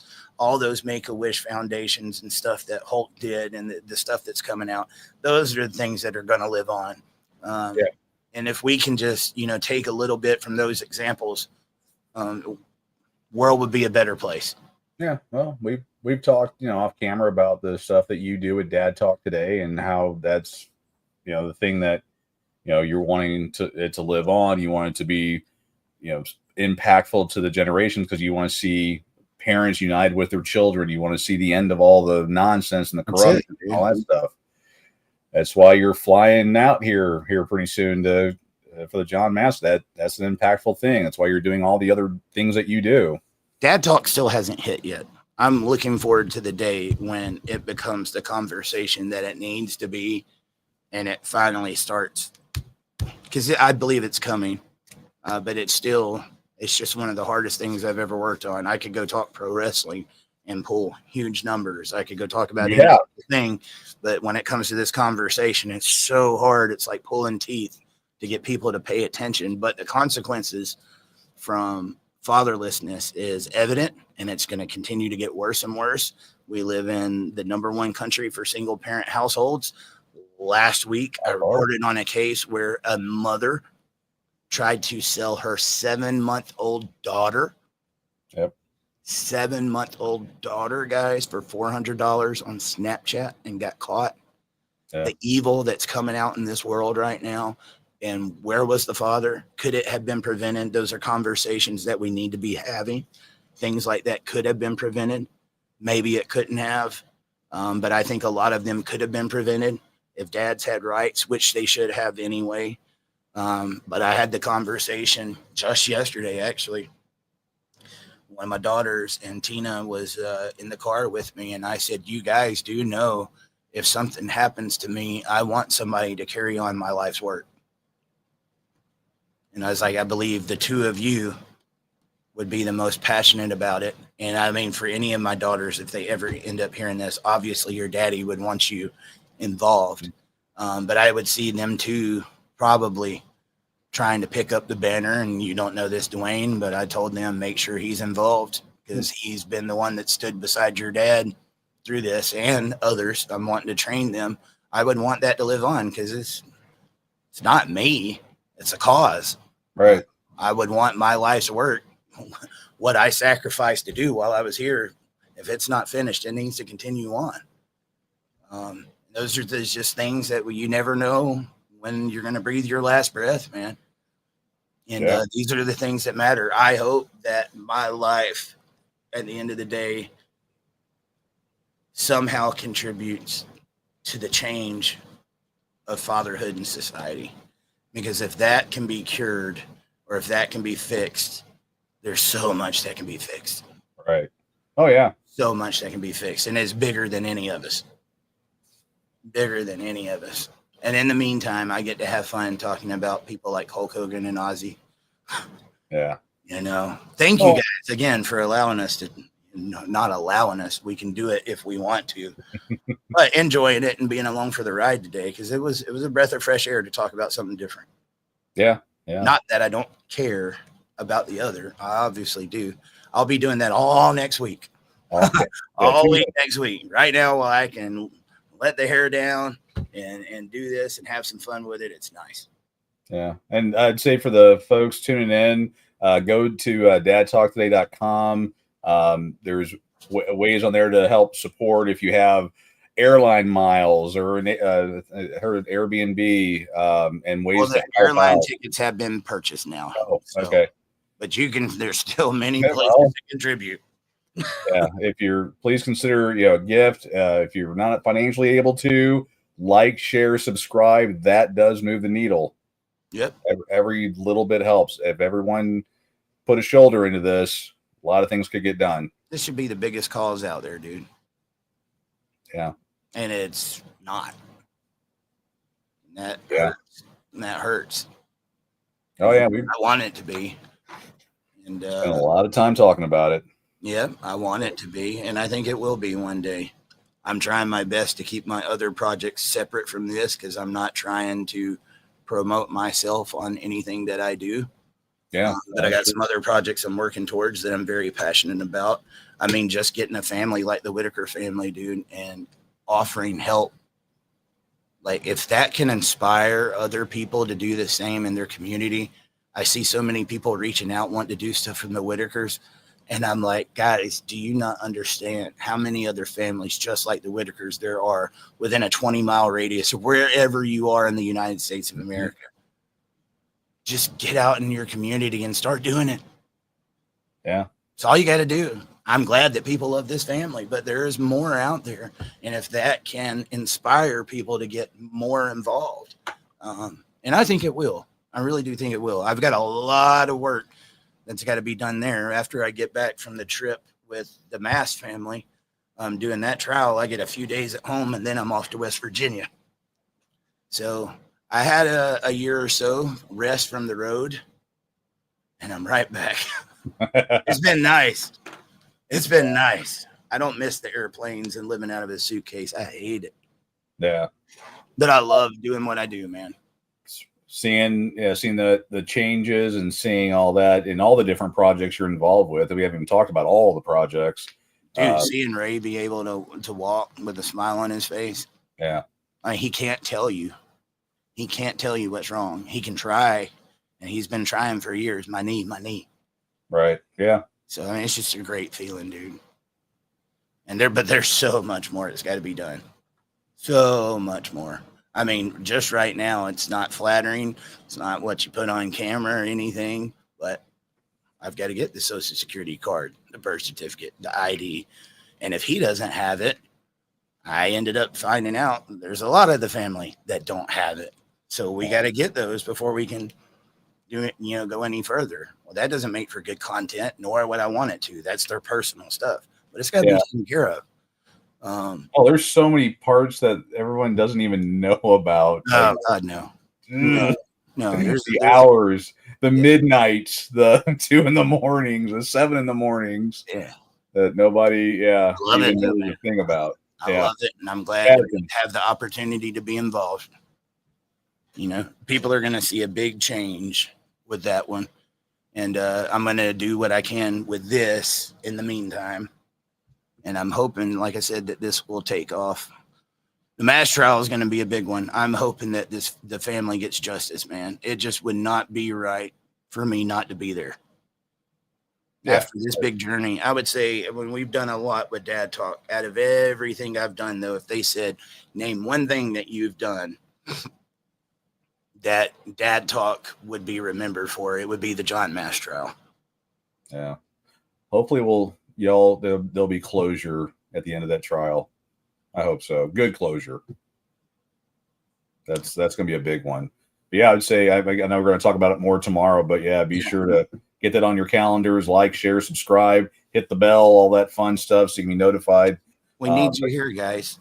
I mean, I'll be over on the other side of the country. And let me tell you something. When you guys show up, when you like, when you share, when you subscribe, when you comment on there and you're like cheerleading, it does so much for us out in the field.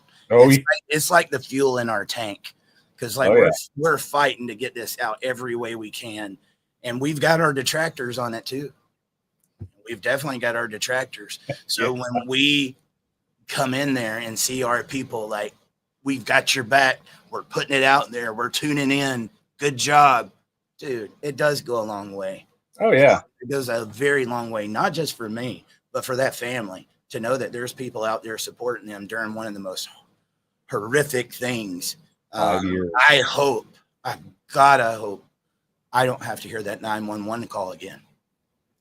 The hardest thing they're going to play it ever in the history of Dad Talk. And I didn't know that was coming. I should have, but I didn't know it was coming. Caught me off guard.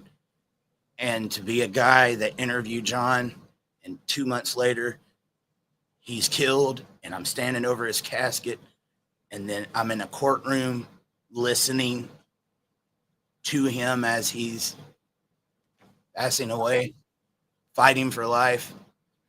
Dude. Yeah. Your support goes a long way, guys, because we've got a very big battle ahead of us.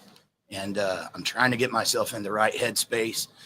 Again, that's why it shows like this where I can just mess around, be a guy, one of the boys. It was needed. So thank you, because tomorrow the real work begins. So yes, show up, and I guess we'll see him then.